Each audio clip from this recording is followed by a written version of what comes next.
Short, bald, and angry.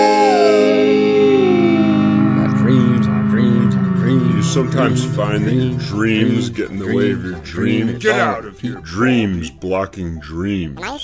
Dreams preventing my dreams from dreaming. Get out of here, Baldy!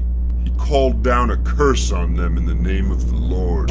Then 2 she-bears came out of the woods and mauled 42 of the boys. I'm a shooter, goddammit. Cross me again, I'll put a bullet through your head! Not that kind of shooter. I'm a peace-loving shooter. A cameraman. I might appear to be short, bald, and angry on the outside, but I assure you I am tall, happy, and handsome on the inside. I am a walking contradiction. Let's get this thing started. In 3, 2, 1. Welcome to episode 21 of the Short, Bald, and Angry podcast. My name is Ian.Cinco, and my guest on today's episode is Chris Carr. Chris is also featured on episode 2 of the show, so that makes him my first repeat guest. He really loves talk shows like this. You can hear him on his own show called Not Radio through Bonfire Radio. He goes on live around 2 or 3 in the afternoon on Tuesdays. I record these things and I put them out months later, and usually that's not a problem. But today, if you haven't already noticed, today's the 2018 Brooklyn Wildlife Summer Festival recap episode. And we are in the dead of winter right now. We sat down back in October, I think it was October 1st actually, a couple weeks after the festival ended to discuss how it all went. Last episode I promised to keep these intros short, but again I find myself in a place where I have to say something just to honor a guy who deserves to be honored, really. And it's funny because he actually hates praise of any kind. He actually gets to a place where he's going to have like a panic attack. He hates praise. So I'm sure he's going to be wriggling a little bit when he hears this. But yeah, I have to honor him because he deserves it more than most people I know. Definitely more than most people who get praise in the media these days. Chris got me to make all the festival art for his summer festival this last year, and also invited me to be present during all the events. I had to move the first and second days of the festival, and sadly missed a lot of the events for that reason, but I was at every other event except a couple secret shows only because I couldn't be in more than one place at the same time. And I really don't have words to describe how awesome the festival was. It was 100% indie, corporation-free, and there were hundreds of acts who performed, mostly from New York City, but from around the world. And I met most of them. I met so many amazing musicians, too many to count here, but I did throw a little video I made Chris at the end of the episode if any of those performers want to hear their names shouted out. Also, at the end of this episode, you can hear Chris perform 2 of his pieces, so make sure you check all that out. I want to personally thank Chris Carr, not just for inviting me to make him art, or for inviting me to all his events, but really for just everything he does. I know a lot of incredibly hardworking people. I also know a lot of really good people who care about others, who help others, who go out of their way to help others. But I don't know anyone quite like Chris Carr. In addition to being an artist himself, he single-handedly runs Brooklyn Wildlife. And Brooklyn Wildlife brings together people from all walks of life, from around the world. He features and showcases a wide range of talent, all while encouraging thoughtful art making. His is a voice that stands out because he's not just making noise out of a desire to be rich and famous. He's making noise to promote anti-corporate, anti-hate, love, and rather, unlike a majority of media content these days that serves to dehumanize us, he makes art to promote rehumanization. And everyone looks up to him for these reasons. If you're an artist of any kind, but especially if you're a musician, I highly encourage you to get involved with Brooklyn Wildlife. In my mind, there's no better place to be performing. It might not have the glam of a huge corporate festival or venue, and it definitely won't satisfy our desire to become rich and famous, but to my mind, it's better than all that shit. Chris has created an underground scene of indie artists who are all cross-pollinating and building together. He's like the glue holding together this underground scene. It's actually an amazing incarnation of some idealized dream that I think any true artist has at some point in their lives. Probably, I assume, usually early in their lives, before even pursuing their career. I don't know about you, but when I think about being an artist, money and perceived success does matter to me, but from the most idealized and pure part of my heart, I just want to be surrounded by other artists while we all make as much amazing shit as we can while we're here on Earth. And I'm lucky to be involved in it. I'm right in it. And I can't thank Chris enough for it. Thank you, man. Check all the links in the description. Follow Chris, but more importantly, get involved. Get in touch with Chris. He's guaranteed to be doing something you want to be involved in, and he insists on being seen live and interacting with people. Me, I don't necessarily need to interact with you. I mean, it's cool. Come see me at whatever I'm doing, but you can just send me money or subscribe to me on Patreon. That would be awesome. I need your support. All right. For the second time now, it is my great honor to introduce you to one of the most inspiring artists and leaders in my life, the founder of Brooklyn Wildlife, the unflappable, unstoppable Stonehenge PARNHASHNAKOVSKY, a.k.a. the great, the one and only Chris Carr.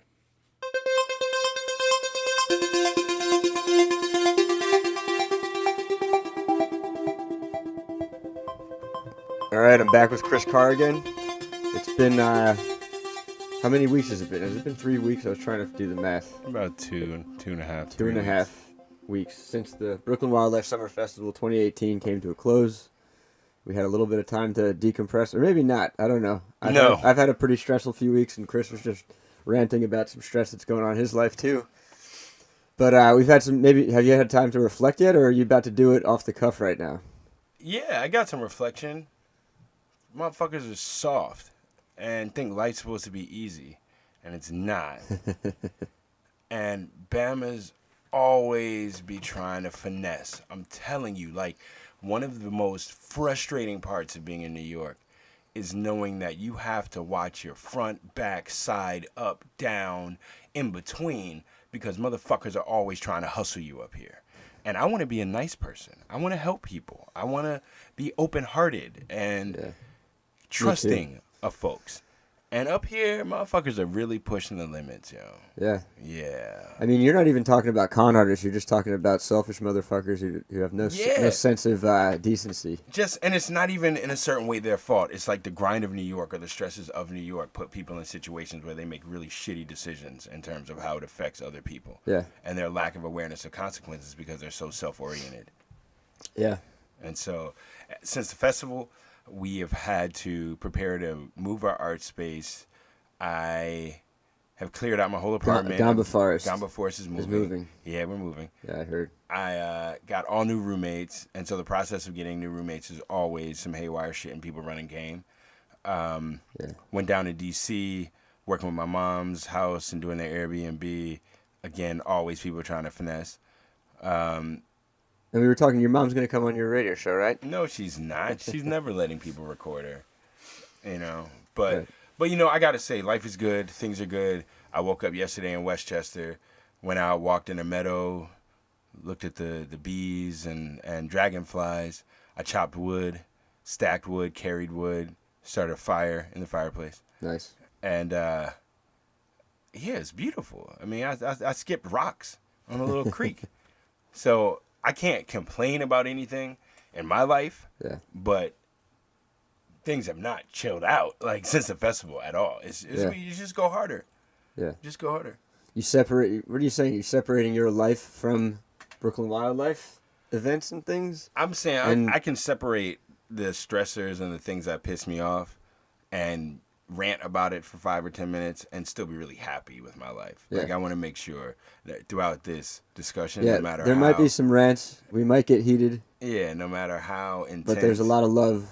A lot of love. For it's the all community. Love. It's all love. I mean, so first and foremost, like, because we're going to go into some real, like, specifics on how this shit worked with the festival, as well as just some things that are making me angry in terms of Butcher Goldman Studios and gentrification and white people being on some tourist shit in neighborhoods that were traditionally immigrant communities. And in general, I realized the biggest difference I'm noticing in New York is that it was an immigrant city when I moved here, right? Mm-hmm. And when I think about the history of New York, it was kind of an immigrant city. Always. And sure, the immigrants always push each other out. Well, have what's happening now It's not that, yeah. People immigrating from other countries. It isn't the descendants of people from other countries. Right. It's motherfucking Wisconsin and Montana and Mississippi and people from the middle of nowhere. Long Island? No. It's me too, man. It's not. Yeah, that's what I'm trying to say. There's something different happening. Okay. Like Yeah, I don't Before, understand then. What's going on? there would be people who may be from Montana or maybe from Utah or maybe from Alabama, maybe from Mississippi. They work in finance, or they work for a legal organization, and we're in Manhattan. The corporate You're right. people are moving in now. And no, that's not what I'm saying. Ian, let Okay. me get it out. Sorry, Let me get man. it out. People have been doing this to me recently, yo. They like playing guessing games. They're smart people. I'm around some really smart people. You do it to me too, so No, I don't guess. I never try to guess what a person's about to say. All right. I like to let them get it out, and then I ask questions when it's confusing to me. All right, I'm apologizing. I want to hear what you have to say. All right. Tell me So, what's going on in Brooklyn. This right is now. what's special about these motherfuckers. They aren't the people from Alabama that went to Yale or Harvard or wherever and then are coming to work at Goldman Sachs. They aren't the people that went to Emory and then are coming up here to work at Mount Sinai. They're random, broke motherfuckers whose families have money in the Midwest because they sold property and are sending their kids out here. And they don't have shit to do. They're not in finance. They're not lawyers. They come out here, start these bullshit-ass fake shops that barely sell shit, and their parents float them, right? They meet enough other young white people out here to only hang out with each other. They never integrate and assimilate into the New York communities, and using the internet are able to have their bubbles of whiteness all over a predominantly immigrant and black community. And there's no sense of history to it. There's no sense of attachment. And I think that's what's different. It's not just like populations moving. Like gentrification isn't just a neighborhood changing. It's a concept of the gentry dispossessing people of their land, putting them off of it, and then utilizing the state, utilizing the municipal system, and getting advantages that the previous community didn't. Right. And so this shit is wild. I walk around and I'm looking, I'm like, yo, no wonder. Like, there's a antipathy, or there's like a strain because these people believe they're liberal but never have been around black people. So when they move out here, they don't realize that their version of liberalism is still hella closed-minded and hella ethnocentric. And I'm over it. Like I walk around, all these white artists painting on the walls legally. Graffiti artists went to jail. I'm about to do that. Street artists I just got get a legal, money. I just got a legal mural, man. Yeah, I know you did. Of course you did, Ian. You know I have to do it though. Come on. I wouldn't tell you not to. Yeah. And I wouldn't tell a person to not pursue their art because of their ethnic or racial background. Yeah. What I would say is be respectful of your craft. Know the history of the medium. Understand the effect your art has on the community in which it's presented. I do audio art for the most part, and I do visual art that is usually pretty personal to personal in the exchange. When you paint a big-ass mural, that has the same effect as an advertisement and how many people are going to see it when it's on the side of a building, Yeah. when it's in a neighborhood. When I walk around this neighborhood now, how many pictures of black women do I see on the walls? It's like they don't exist to this community. Yeah. That's horrible. And then motherfucker will be like, well, it doesn't matter, it's just the art. Like, I like pictures of storks, and I like frogs, and I like... Nah, you don't like black women. That's what the fuck this shit says. All right? What? Wow. You need to take me on a walking tour, man. Yeah, I'll We need give to you go on a it. walking tour. And then these fake-ass graffiti tours, taking up the goddamn sidewalk. We talked about that last time. That's what you're kind of responding to right now because they're kind of obnoxious. But But maybe you need to even- do your own version of I a don't need to graffiti do walking. none of that Not shit. not a graffiti walking tour, but like a Chris Carr's just What I this is need what's to going do- on in Brooklyn tour. I need to make my music. I need to run my art space. I need to figure out how to spend more time with my family. Can you do that? I'm getting some feedback, man. Airplane mode. Yeah, I need to do a whole lot of stuff. I do not need to fix white people's problems. They need to fix their own problems. That's another thing. I'm glad you brought me on today, Ian. I'm ready to go. I'm afraid I'm afraid I'm losing. Like we can go in so many different directions What, with what you're saying we're right just now. gonna. Man. I'm gonna keep you on. We're gonna keep you and us on task. So where we go with this is the next level is. I don't need to start the graffiti tour to fix what white people aren't doing right. Right. White people need to fix their own problems. Right. One of them is not knowing shit about American history. Uh-huh. I'm tired of white people telling me what black people need to do. Right. Motherfuckers don't know shit about black people talking about what black people need to do. Yeah. Black people get inundated with white culture all day. I walk out my motherfucking house and it's white people telling me how to dress, how to speak, who to believe in, what has been important historically. Right. I go into school systems. I go into any business center. I go into any legal center. I go into any health environment. We know who gets to dictate what the normative is. Yeah.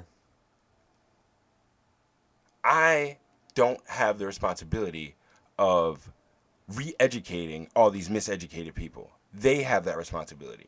So when white people want to talk to me about black people, stop talking to me about black people. Talk to me about white people and not the others. Don't talk to me about, I'm not talking to you specifically, Ian. Don't talk to me about the rednecks and wherever. You don't know them. You live in motherfucking New York. Well, We up in New York. Talk about what you know. Like, if you know rednecks, then you can talk about it. They don't know them. It's easy to Some point the people do. finger. Nah, man, it's easy for a motherfucker in New York to be like, those bad white people that are Republicans, those bad Right. people that voted for Trump. Fuck you. Bad people work at the UN who are white. Bad people work at Goldman Sachs who are white and Jewish. And don't even start me on how many motherfuckers want to try to tell me a religion can distance you from being white. And then also you don't get the privileges. Explain that. Explain that. The religion hasn't been being In Jewish. New York, Distances you in from New being York, a European descendant in America is white. Mm-hmm. Whether that motherfucker believes in Buddhism, Christianity, or Judaism, they get advantages that black people don't. white. Right. In New York, it's real easy for white presenting Jewish people to try to pull the marginalized card. Right. Yeah. You know how many buildings are named after Jewish people up here? Yeah. I'm not saying Jewish people own everything, blah, blah, blah. Don't even start that shit. I know motherfuckers like going to the dumbass white supremacist projection on a black man. I'm not talking about hate. I'm not talking about anti-Semitism. I'm talking about real life observations. How many buildings are named after black people in New York City? Like, we ain't contribute to this shit? How many big-ass signs do you see not in a black neighborhood about us? Whereas I see white people signs all over my fucking neighborhood. I see Jewish people signs all over my fucking neighborhood. Right. And so what I am saying is you want to deal with the issues of street art versus graffiti, white people fix your own problems. Yeah. You want to deal with the gentrification issue and lack of assimilation and learning the history of these neighborhoods, white people fix your own problems. Don't talk to me about what black people need to do. And don't talk to me about the bad white people out in the middle of nowhere. Talk to me about your uncle. Talk to me about your sister. Talk to me about your coworker. Talk to me about the motherfuckers you around every day that don't have a black friend. How? Yeah. It's 2018. We live in New York. Yeah. And you don't need to prove it. It's not a thing where I'm going to be like, yo, Ian, you got to prove to me you cool with black people. No, it's one of those simple things. I met Ian. We make shit. It's years later. We still making shit. I have worked with him and never had to sit there and be like, oh, this motherfucker don't have respect for the arts. I see how you approach your art and your craft. I see the dedication you have. And I see we've talked about certain things where we don't agree. But you never go into an arena of, well, outside your normal personality, you never go into the arena of talking about shit you don't know. Everyone kind of does that. I do that. I mean, I have done it. Yeah, everybody's guilty of saying Yeah. shit that they're not qualified to talk about, and I've had to apologize. I'm trying to get better at apologizing in the moment if I say something that's like not just Yeah. out of line but wrong, or that I just absolutely don't know anything But about. like, to a certain extent, everyone overextends their understanding of self-knowledge. Alcohol and marijuana can have an effect Definitely on can have an effect. individuals. But there are so many things going on right now socially where when I observe the conversation and when I'm talking to people about it, I realize literally so few white people know American history. Yeah, And so when they talk to me about anything about what black people need to do, yeah, it's fascinating. It's amazing. Yeah. Because it's literally like, could you know less about something and claim more expertise? If only shooting videos and editing videos was easier, you could have a pretty awesome street series where you just confront people on the street with this man. Why would I want to do that? I don't know. I don't think you would want to do it, but it would be interesting. Yeah, I just want to make art, man. I know. There's art to that, but Yeah. do your art. Do your art. Yeah, my art is. I just throw out. Yeah, I just like throwing out. It would be cool to do this. I don't want to confront people because, like, what do you think happens when a black man tells a white man they don't know shit? It gets ugly. Or No, it doesn't. It doesn't. There's No. no screaming. There's not No. a heated debate. No, normally the white person's so like, what? That's asinine, and then I just don't have to continue the conversation. You mean they say what you're saying is asinine, Yeah, like and then it it's just ends. yeah, it's like I'm not gonna argue with a person and explain like, here are all the reasons why there's no way you can know what you're talking about. Right. Again, that's people get paid for that. Like I should get money if I'm going to be explaining this shit to white people, and like a lot, because it's they can do it themselves. There are books. It is available, Yeah. I mean, literally. Well, I remember. Sorry to cut you off. I remember months back, or maybe years back, you had several posts where it was like, "Stop telling me about American history if you've only read books written by white people. Talk to me after you've read a book written by a black person or Yes. something like that." And then there was a solid list of books you were recommending. Yes. Shit. Yeah. Yeah, man. Can you shout any out right now? Any books that you think people would benefit from reading? Yes. Let's start with How Europe Underdeveloped Africa by, I think, Walter Rodney. Let's then go to Chancellor Williams' The Destruction of Black Civilization. We can go to Wretched of the Earth by Frantz Fanon, I believe. We can check out for people who don't really know, I would even say as a non-black writer, but someone who gives some interesting perspectives, Jared Diamond, who wrote Guns, Germs, and Steel. It's a national bestseller, so it's not some academic, really difficult book. It's big, but it's laid out so simply how colonialism worked and how it set up an imbalance for capitalist pursuits, and how that ties into certain modern problems we have. I think if you just read the Constitution, Oh, hell yeah. read the documents written by the motherfuckers who started this country. You know? Like, yeah, get a little pocket Constitution. You can download it. It's easy. I keep a pocket Constitution around me. The ISIS Papers by Francis Cress Welsing. The ISIS Papers? Yep. A lot of people Does that have anything to enjoy do with ISIS? bell ISIS? hooks. Or No, this is nothing? before. This is the goddess Isis. The goddess Isis. Yeah, Right. yeah. Yeah, that's so annoying that the goddess Isis is fading. It's receding into obscurity now that ISIS is That wasn't thing. a plan. Don't even start me. Of course Was it they a did plan? that. Of course they did that. Like, there weren't other acronyms they could have come up with, or there weren't other names to call this group of people. That could be fake anyway. Right. Really? Oh, well, first it's the Taliban, then it's Al Qaeda, then it's and now it's ISIS, and everyone's gonna white people be afraid of brown people. More motherfuckers get hit by lightning. Literally, I would bet more people have died by lightning strikes in the past 20 years than White terrorist people have been attacks killed by terrorist attacks. on white people. Yeah. Specifically white Yeah. people. Because there are plenty of people dying from terrorism. All over the world, but that's not an American issue. Right. And it's white people terrorizing their own communities and neighborhoods, running in with guns, shooting up the school. That's not terrorism. That's the American problem. Can you right now. imagine if any of those young people were going into school, shooting them up, wearing a certain outfit that seemed to have a religious orientation or ethnic orientation, non-white? That would be a terrorist attack. If I had a kid in that school, I'd be like, yo, motherfucking other little motherfuckers are terrorists. They coming in here with guns and shooting up the school for no reason. Yeah. But we can't. Mentally unhealthy in America. Yo, my cousin has mental illness. He's not shooting up the school. It is not. See, that other thing of, well, these people have mental illness. No, man. There's some other shit going on. Yo. Well, there's all right, I'm not gonna argue. Yeah, that. yeah, There's don't. different kinds. I mean, I'm No. mentally unhealthy in my own way No, too. my cousin is schizophrenic, like Right. medicated, like fucking da-da-da-da. There are tons of people with mental illness. Right. Using that to stigmatize people with mental illness and say they might shoot the fucking place up. That's not the problem. The problem is how people can get guns first. Right. How can people get ammunition? How people aren't screened. How the gun lobby influences so much of our legislature that you can't stop it. Again, read the motherfucking Constitution. It doesn't say you have a right to own a gun. It doesn't say you have a right to do anything other than bear arms if you're a part of a well-trained militia.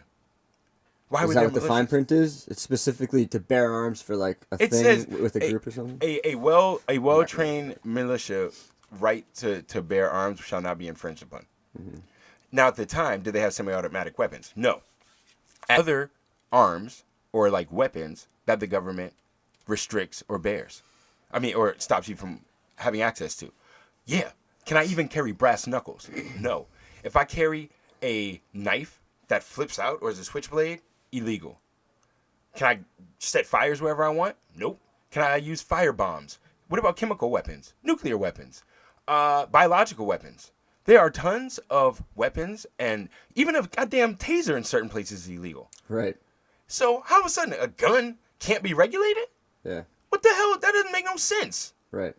And agree. I am not a fan of the idea of taking away all the guns everywhere, because then the police will be the only ones with guns. And if the only people with guns are the police, as a black person, we already know that's not really good. But for all the people who think we'll have some social revolution via weaponry against our government and then we shouldn't regulate our guns, so we have all the...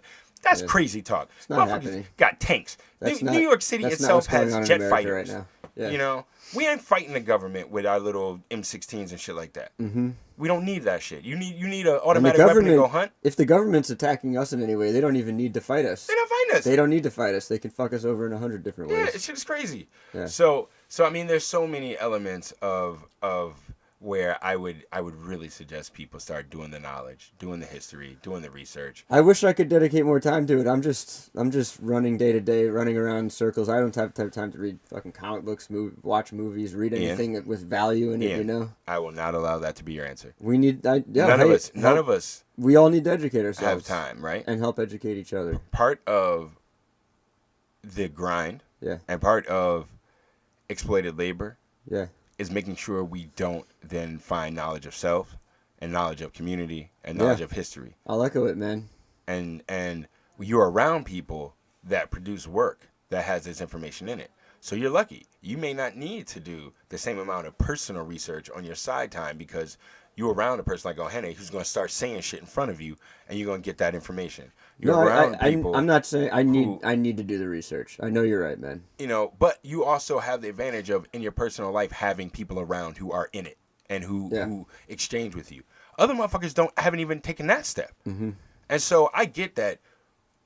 I don't know a whole lot about female philosophers. Mm-hmm. I could spend a lot more time trying to learn. Mm-hmm. I don't know of a whole lot of Spanish American or like Spanish speaking American Caribbean folks who wrote about history. Right. I don't know a whole lot of Haitian scholars. They're things I need to investigate. Yeah. And I know I have a limited amount of time maybe to do so. We should start another podcast, you or me or somebody, dedicated to just that specifically. You know, and it's for personal interest, man. Like I saw this film that Vlad put together that was about a country, about a community in the Republic of Georgia, like in the Caucasus, where Armenians and folks from Azerbaijan all cohabitate. Yeah. And through this one film, I was given a starting point to learn about a conflict that does relate now to when I go into high school and talk to kids about hegemony and power and violence, where there are parallels to what's happened in America or happened in other contested areas around the world. I think having knowledge of humanity and the human experience benefits decision making. Mm-hmm. I think we are misled often as to what is true, so that when we make a decision, we have been misinformed. Mm-hmm. And so it's not a moral thing like me, like, yo, Ian, you should know about black people. It's more like for the world working better, the more we all know the truth, the more we will all understand each other. Social responsibility? Would you go that far? I mean, I'm just literally at a place of I want to be able to make a decision with accurate information available. Yeah. And a lot of people are making decisions and aren't even aware that the information's inaccurate. And in the pursuit of information or understanding history that would probably become observable. You know, if folks put a little time into, I saw this on the internet, let me go check some other sources before I talk about it. I think it would benefit them and their understanding. Mm-hmm. It's not even like a moral, like, you should know everything in the world. That's impossible. Yeah. It's not like every human should understand every other human's experience. That's not possible. What I'm saying is you want to talk to me about certain shit, know what the fuck you talking about. It's that simple. Like, if I argue with a physicist, after about 2 sentences, I look at them and I'm like, I actually don't know shit I'm talking about, dude. I was just kind of prodding to see what you would say. Yeah, you can ask questions. Tell me your thing. You can ask questions, yeah. But I don't act like I know more than a nuclear physicist. Right. A lot of people act like they know a whole lot more than they know. The expert in the room, yeah. Yeah. Yeah. So that's everybody's an expert. Everybody's a critic. Everyone can be a critic, but not an expert. That's just not possible. Anyway, so that's where we're at. That's how we're starting off today, Ian. How you feeling? I'm feeling all right, man. It's been a good weekend for me. Good. Yeah. But it's complicated what you're talking about. I'm not even sure where to go with it right now. I thought we were going to talk about the Brooklyn Wildlife Summer Festival. We can. It all ties into this. It's like it does. I would say it ties in because you embody sort of what you're talking about right now. You bring people together from all different places, all different nationalities, backgrounds, genders, whatever, and you give them a platform. And and it's absolutely beautiful, man. People from around, mostly around the city. Definitely mostly city people, but there's people from across the country coming around. Oh, yeah. I mean, this year we had people come down from... All right, let me just give you this breakdown. Yeah. Brooklyn Wildlife Summer Festival 2018, we ended up doing about 16 events in a week. Some of them 10 were days. secret, not listed on the Correct. initial thing. So we started Friday the 31st and went to Sunday, I believe the 9th or so, right? Yeah. One event every night at a venue or art space, and then Monday through Saturday, secret shows. Mm-hmm. On the closing day, we did a radio show, performance recording, and stuff like that through Bonfire Radio. Yeah.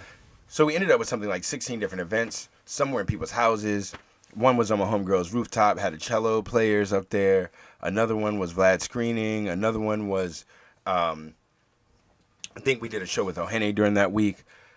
The venue shows are great. The opening night at Trans-Pecos was off the hook. I missed Trans-Pecos and Bishop Gallery. Bishop was off the hook. Can you talk in detail, a little more detail about those 2 nights? No. Can you do opening night a little bit? No, it was so much, dog. People had to be there. That's also what I'm talking about, man. This has nothing to do with you, but some shit you just actually have to participate in. I agree. You have to go to the Brooklyn Wildlife You Summer have to Festival experience it. and The events. photos will not convey it. The videos will not convey it. Me speaking about it will not convey it because there were so many people that have vibes and energy and talent and creativity that I'm overwhelmed by it. I can't pick out who is the best. I was overwhelmed too, man. You know, like the opening night. Like one killer act after another. After another. Another. Every day. And so, I mean, the festival was great. So if I were to say, first, how did I feel about it? The festival was amazing. It was great. All the venues did what they were supposed to do. They looked out. For the first year ever, all of the venues, bookers, or folks that I was arranging with held the mantle they were supposed to.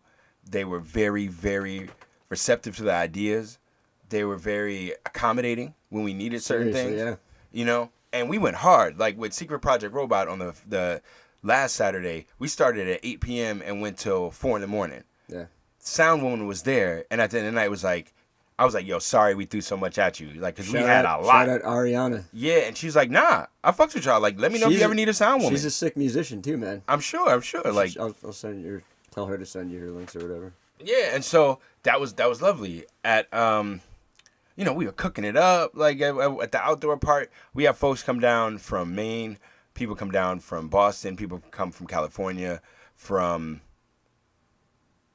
DC, from St. Louis. Yeah. Yeah, I mean at least. And then we have folks who are from like other countries that happen to be in town. And so we're able to get them on a bill, or folks who would just happen to be passing through, we're able to get them on a bill. Yeah. It was amazing. It's what I look most forward to every year. Yeah. I get to be such a fan. And this year I got to see just about every single act perform. One of the years we did 3 shows at the same time, so obviously couldn't be there for everything. But you're able to see most of it. But this year we had it split up, so I could see most of them. I had to leave some of the early shows to go to the next one, so I may have missed 1 or 2 acts at some of the secret shows. But you're also a one-man show running around managing like a ton of shit, so sometimes you're just off talking to someone, you know? Yeah. There are fires to be put out at the event every time. Yeah. But things worked so smooth this year. Like, when I first did this festival, it was so stressful. Right. The day of. The amount of money we had put up. Yeah. The amount of pressure we put on ourselves. Yeah. The expectations of the artist. Us not knowing what the hell we were doing. Now, man, it's an oiled machine. Once we're in, once everything is organized and the Excel spreadsheet is done and the emails are out and the promo is done and I know all the acts who are supposed to be where at what time and all the venues have confirmed, final confirmation, we're on. Now, you show up. Oh, shit, y'all don't have a whatever? Make a phone call. Yo, bring an extra mic cable. Fine. Stress is done. Rock out. You know, there were so few problems that were structural.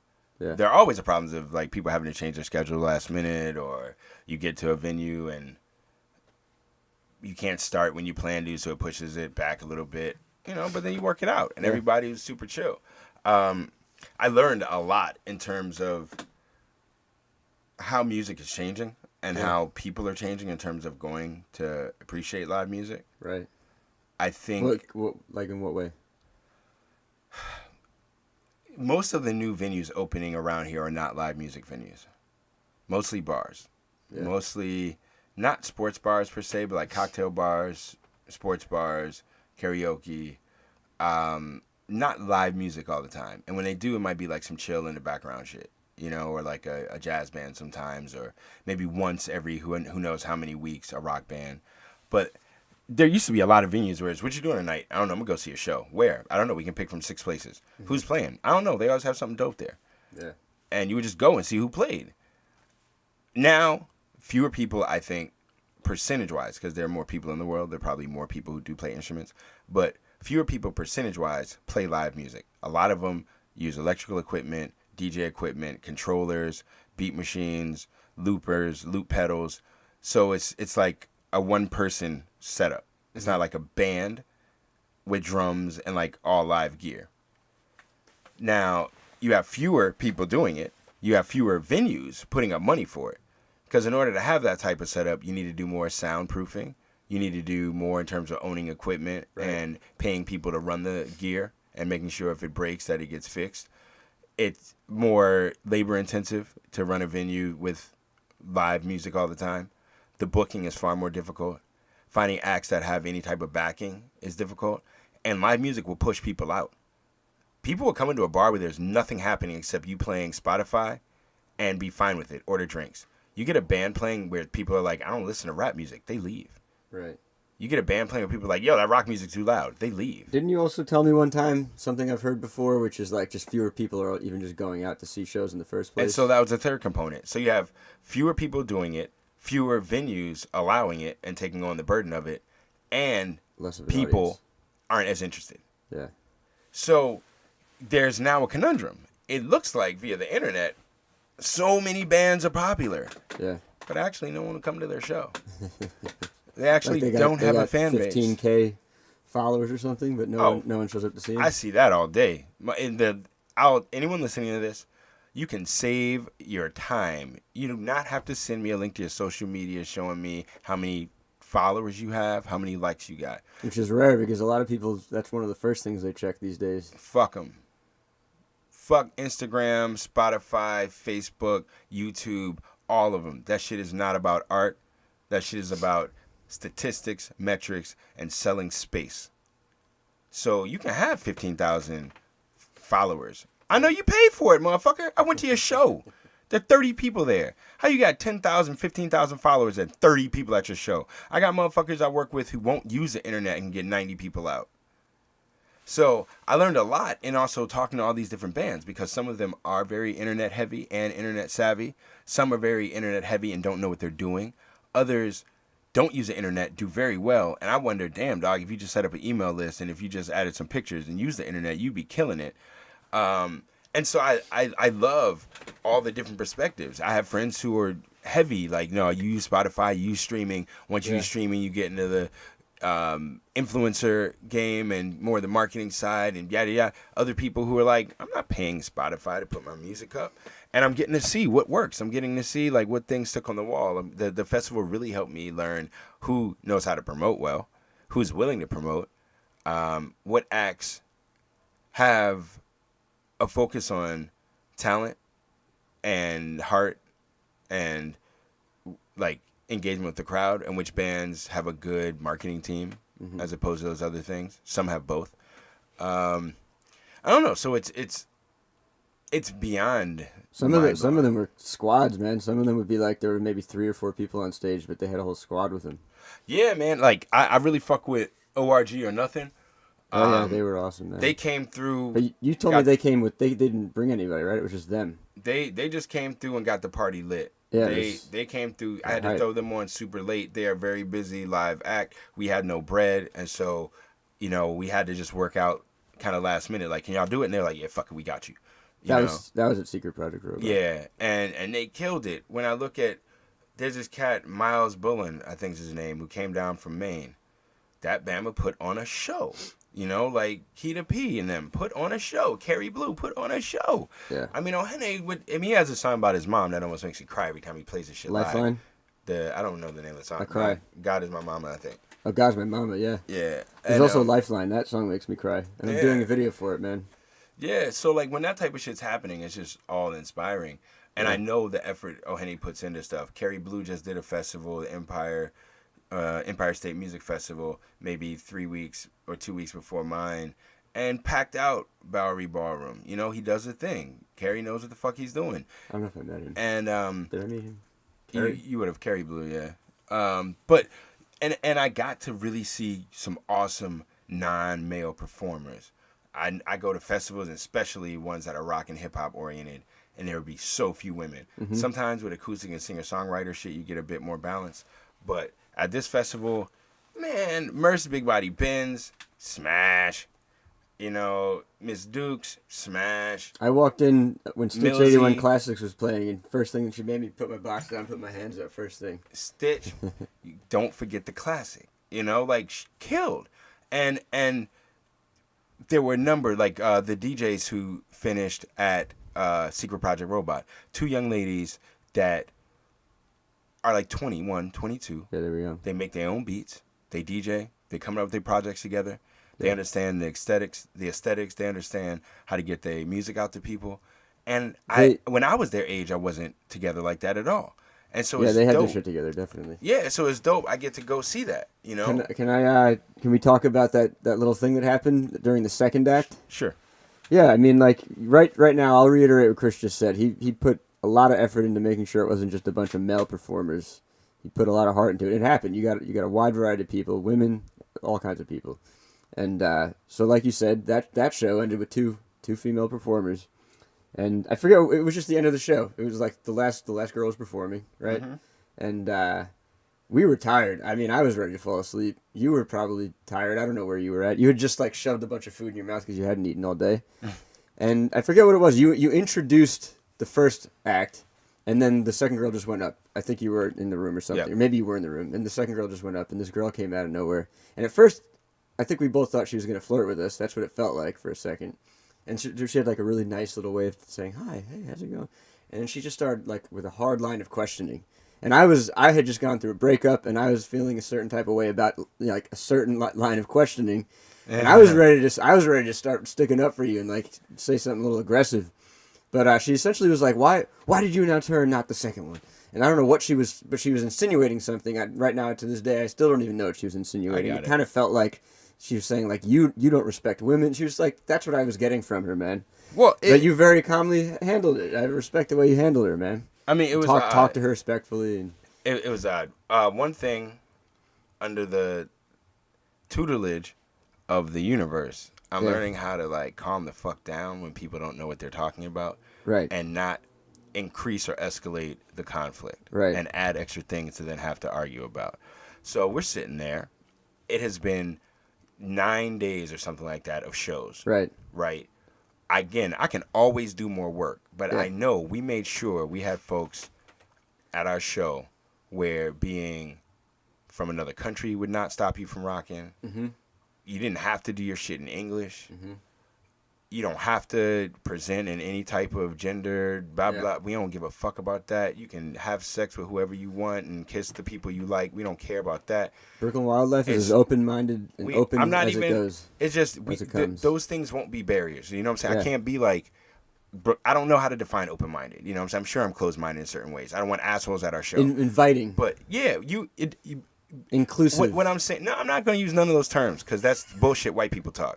At the end of the day, I'm going to be specific and say, is it though? It is because that's white people talk. Inclusive. Why do you have to have something inclusive? It's because you were being exclusive, right? And so that's you've never been colonizer talk. You've never been that way in the first. The idea though is I recognize that women face a barrier trying to perform. Mm-hmm.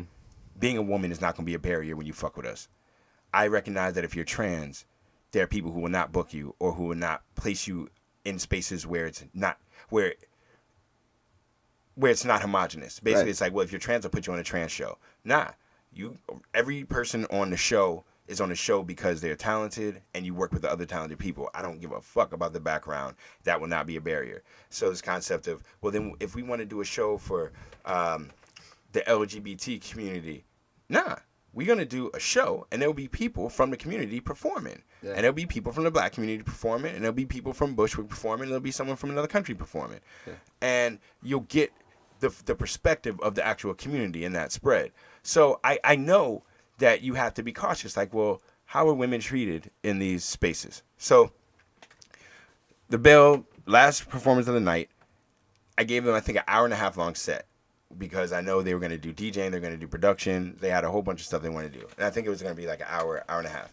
I never do that first, but I was like, yo, I've worked with them twice before. I was like, I did what they do. It'd be dope to finish off the night like that. So I know them as a group. They came when they performed the first time when I met them. They came together, set up on a table together. They have a group name. Right. They each have individual names as well, and they perform separately, but they came as a group. The second time we performed together and I interviewed them, they came as a group. I booked them as a group. Right. So when their set began, I introduced the group. You thought they were the group that night. They were the group that night. That was the group? Yes. Even though they do totally separate performances, that's their group? Yes. Yeah. I mean, yeah, And DJs group together. They're not DJs, though. They're performers. They do live production. Yeah. And so that's the thing. They're a group. Yeah. So their name is a group name. It's a name featuring two people. And technically you did introduce both of them. And so I introduced them. Yeah. I leave, get food. The first one does their part of the set. The second one sets up, does theirs, does their version of their introduction. Keep it moving. Partway through the set, talking to Ian, young lady walks up, smiling, like seeming nice. She's like, "Hey, I was just wondering, like, how come you didn't announce the second lady performer?" Yeah. Oh, because they're in a group together. No, they're not. I just talked to her. Like, they're blah, blah, blah. I was like, wait, excuse me? And I booked the show. Like, they are in a group together. No, they're not. Is there a reason? I mean, all the other people got introduced. All the guys got introduced. Right. And I was like, oh, I see where we're going with this. And instead of escalating, I was like, oh, I'm sorry if, like, you're misinformed. I'm not sure what you were told or who you spoke to. But I booked the event. I run the show. I answered all the emails. They're a group. Yeah. I've performed with them before. They're a group. Yeah. No. Yeah. I literally had to go back and forth with this woman for about 5 minutes until I open up the email and have to show her how they sent me the email as a group. I forgot you did all that right there on the spot? Yes. And then she finally was like, oh, okay, and walked away. Didn't say. She was angry. Oh, she was mad that she was wrong, but she couldn't be angry at me. Right. Because she was just wrong. And that's my point. Like, I'm always dealing with people that don't know what the fuck they talking about, but they're mad because of other shit that happened in their life. And I can't discount that. Some bad shit has happened to her at some point. So it's an interesting thing, man. No matter how good you are, you're always going to be perceived as bad or fucking up to somebody somewhere out there at some point. Well, I wouldn't say, I don't get into good and bad. I stay away from those words. Regardless, man. Regardless of whether you stay away from those words or not, I'm telling you, you're a great dude and you're doing great work. And then this woman misperceived it as being you're fucking up. It's just they were misinformed, and that's what I was saying earlier. So many people speak before informing themselves. Right. And I can't blame them. That's how we are taught to be. Yeah. So and we have to speak up sometimes too, right? Like sometimes you got to stand up for injustice. Maybe that's what she thought she was doing. And was not correct. Yeah. And another thing I had to talk to O'Henny about is like, understand who the enemy is. Why? What happened with him? I started yelling at one of Melissa's friends about like white people teaching black kids. And I get his point. If he had asked questions and waited to find out their perspectives, and then once they said some fuck shit, then go ham. But he started with the assumption, went ham. And I just walked in the room, so I wasn't up for that level of intensity. So I'm like, yo, everybody need to calm the fuck down right now, all right? But I get it. This was during the festival? This was at Melissa's birthday Friday. Just last night. Yeah, and so I get it. He was speaking up for what he thought was right in his mind and justice. But he didn't have enough information yet. So what he did is he sat there and they talked for like 30 minutes. Mm-hmm. And everything got sussed out, you know? Well, that's cool. That's usually the way it goes. So if you're open to the feedback, he didn't get mad when he was informed that he maybe had the wrong information.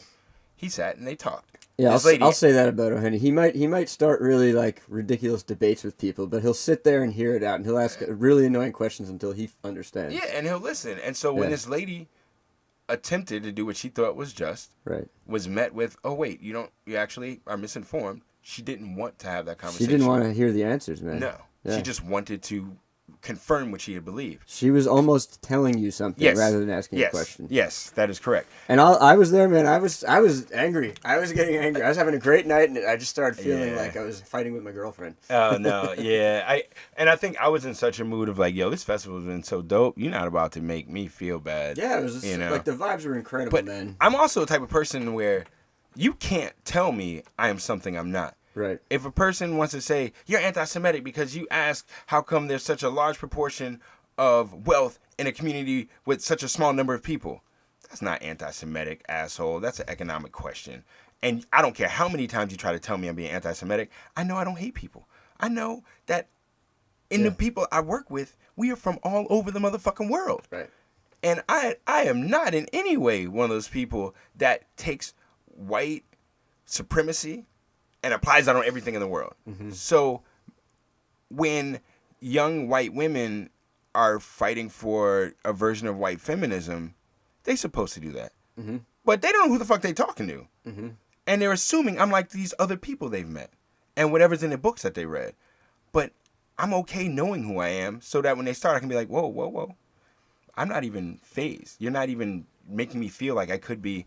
I know that I introduced them for this reason, and you just don't have information. Let's work it out. And another way it all works at all your events, but especially the Brooklyn Wildlife Summer Festival, is like maybe you're not in the room because you're one man running around doing 100 different things. You do a great job of emceeing and saying, like, introducing people, showing love. But if you're not there, usually the acts introduce each other and acts show respect to each other, and that's kind of like that's part of the game, and it's sort of understood. And that was happening all the time, and it was beautiful. You know? Yes, I definitely will admit to the whole world, I did not introduce every single artist at the festival. You did a lot of them. I saw you do most of them. There were but occasionally 170 performers. Yeah, you can't be in every place at the same time. Yeah, you know, more than one place at the same time. But with that particular situation, it had nothing to do with me trying to disrespect female performers. No. And so, like, so you learn things like that when you are working in a public sphere and there are dozens of people, if not hundreds of people involved, you have to be mindful of a lot of people's previous hangups, a lot of people's kind of triggers, a lot of people's sensitivities. Yeah. And be able to talk them through it. Be able to just make them or allow them to see that, I'm not that person you're thinking. Like, just, we don't have to even get hype and argue and be, like, let's just pull back. Well, did we mention that, like, the possibility that she might have been a blogger or something like that? She could have gone home and written a nasty article or I don't something? give a fuck. I mean, honestly. Has that ever happened to you? Have over I the gotten years? bad like a press? bad write-up or something? Nah. But I don't get good write-ups either. The media doesn't care about what we do. The media cares about things that make money, right? We don't make enough money, and we don't have. I come into that every time I make a music video. It's like such a struggle just to get one feature. Yeah, they don't give a fuck. They literally don't care. We don't have a label behind us with money that has sponsorship or advertising relationships with the blogs. Yeah. Basically, if you want to be featured in something, buy an advertisement in it. Mm-hmm. So you go to a company that owns a lot of other blogs, like, say, Complex Ring. You save up your $10,000, and you buy an ad on that. Then when you send in your stuff to all the different blogs that Complex runs, they'll actually cover you because you're included in the network of money cycling. Is $10,000 an accurate number? It might be too low, depending on what you're trying to do. Right. That's too much money, goddammit, for indie performers. Yeah, who can afford that? Yeah. So I also have regained my faith that we got to go indie if you want ownership, if you want autonomy, if you don't want to see other brands all over your product, if you don't want to have to tell everyone about another brand to get to you, if you want to just be able to say, I'm so-and-so, go to my website.com. I don't mention no other. That's the ultimate goal. That's it. Fuck saying any other brand unless they paying me. And that's true with most musicians, or not musicians, all artists, is you can just go to our websites and usually get what we have. Why the fuck I got to keep advertising another thing? Yeah. Oh, go to the social media site to see me to then let me send you to my website. Mm-hmm. Just go to my goddamn website. Mm-hmm. Oh, I don't want to put the effort into figuring out how to make my site engaging. I don't want to put the effort into figuring out how to get my content uploaded to it. But I'm being lame. I'm just being lazy. And I learned a lot in that sense and how people are using and misusing the internet. And really, it's as a crutch, wheelchair, like horrible, like enabler for certain people to think they're out there doing shit and they're not. And then you see other people that are out there hand to hand, out there performing in public, out there, and you see the resonance. You see like how it resonates. Like it's real. They have attachment with the community. They have attachment with fans. Yeah. Shout out to Zach Ellis also. Who's that? Zach, he's in a group called Dead Tooth. And man, I just fucks with him. He helped me set up the show at Trans Pecos, but he uses the internet, but he is a in-person motherfucker. He goes to other people's shows. He works with other live musicians. He has a studio space where he works with cats. He got my man Jamal doing songs with him. He's a person-to-person musician. And I was reminded of that. I was reminded by a number of people. Shout out to Phil Flames also, who just went up to Maine recently. What, he moved up there? No, he just went up there to tour. Okay. Like, he's been doing these little weekend tours. There was who's the community up there? There was a bunch of musicians from there. Yeah, right? there's a group of guys called, I think, Monday of the Minds. Mm-hmm. And they came down kind of deep. They have their own series up there, too. That Yeah. They do. They have their own, they do not live Brooklyn, shows up like there. their Brooklyn Wildlife in Maine. Yeah, they do their own thing up there. And we Maine also... Wildlife. Nah, That's not what they're called. Nah, but we only do Brooklyn Wildlife. There's no franchising. This is the one and only Yeah. you'll ever be. Yeah. Yeah, if I die, the shit's over. Right.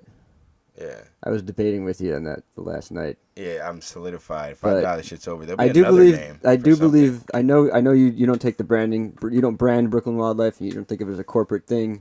I do want to say though. I'll say what I was saying again that night.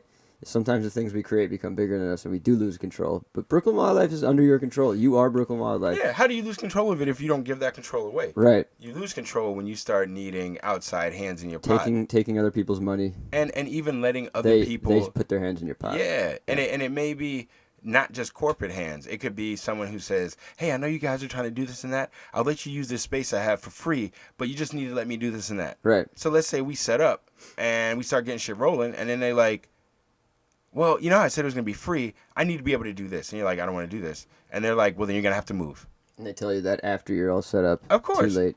You know, and so I'd rather, we're going to pay our own money. We're going to do what we want to do. And if you want to work with us, we'll work together. But I don't want handouts. When I do fundraisers or we do, like right now I'm going to Colorado. I'm making a plan to go to Colorado. When I went to California, I did a fundraiser. That's also because I want to force myself to learn how to be so dope at rapping and doing my poetry and my communication of ideas that people see the value.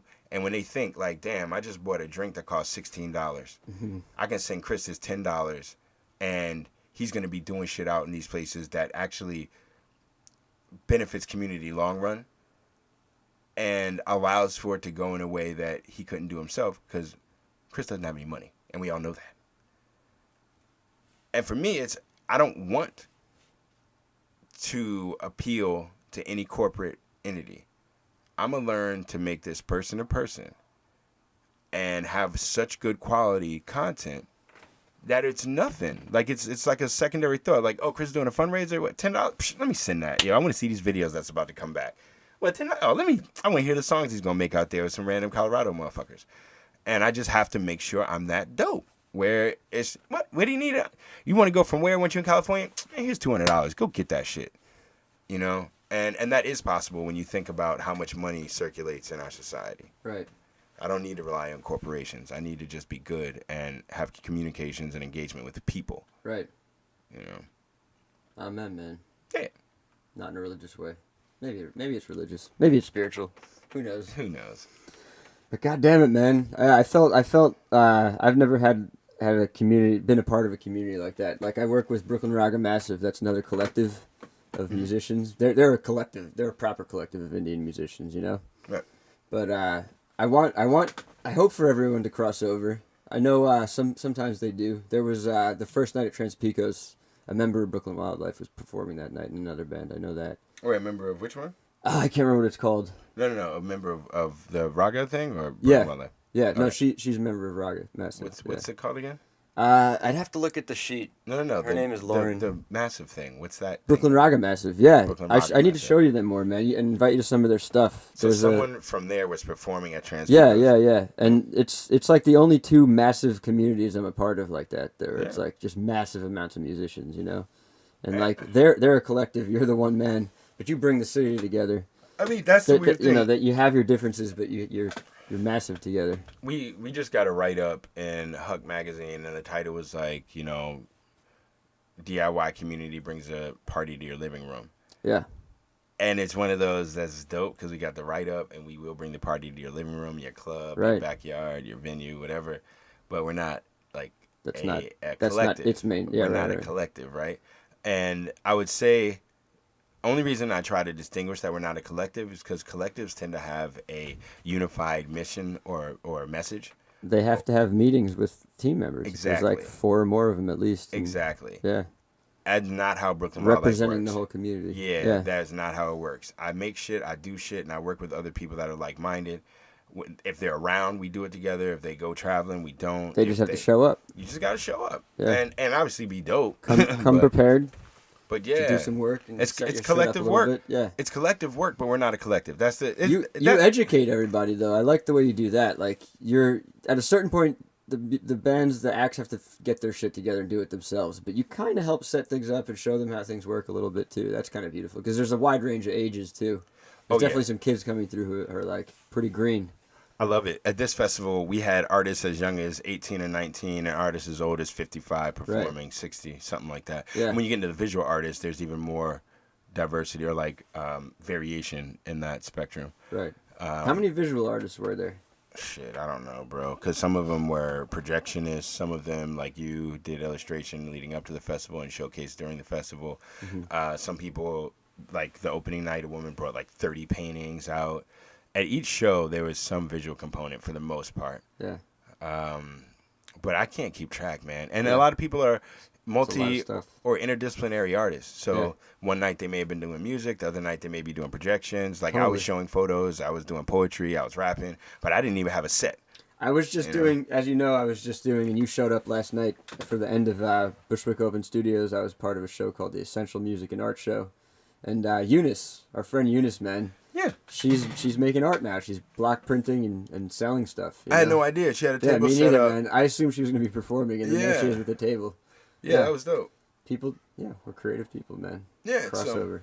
So, and I like that as well about this festival. It's not just a music festival. Right. It's an end of the summer festival, but I don't say that because people, I think, we get the wrong idea. Like, because I have fun during the fall, the winter, all that other shit. Right.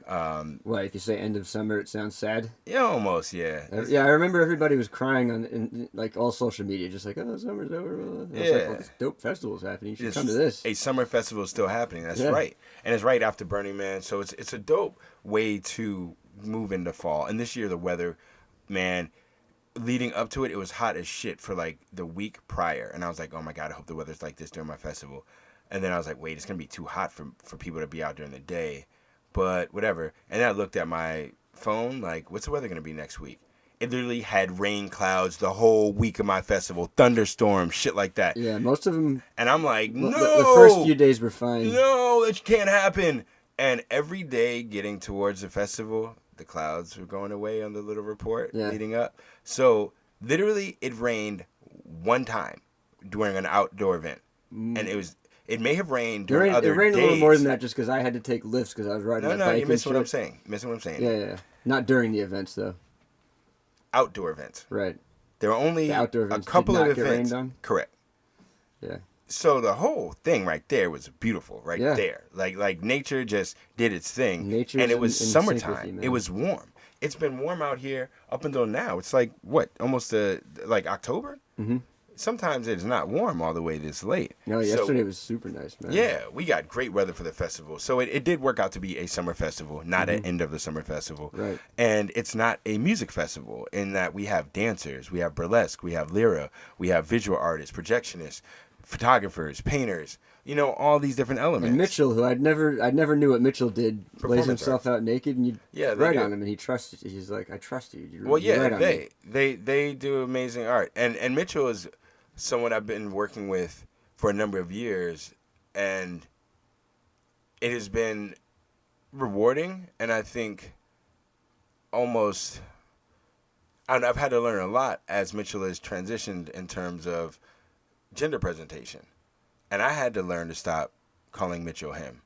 I met Mitchell as, hey, how's he doing? What's up, dude? Mitchell. And in the past 3 years, I've had to, as he has transitioned, learn to be aware of that and remind myself, they.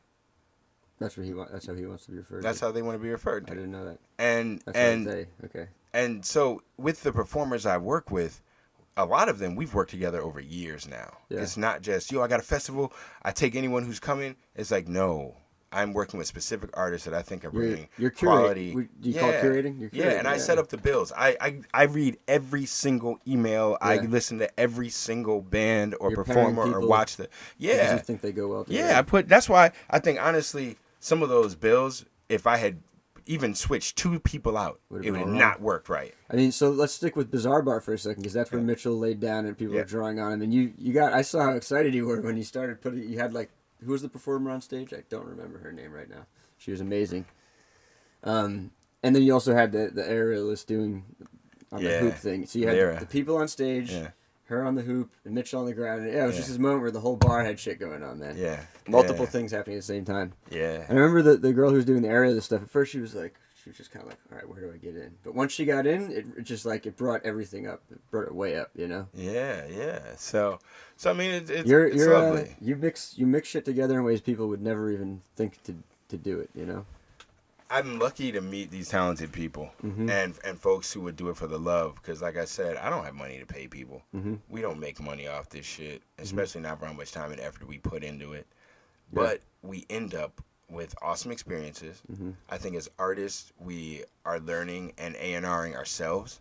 Instead of having outsiders teach us how to do this, we are learning how to do it. Yeah.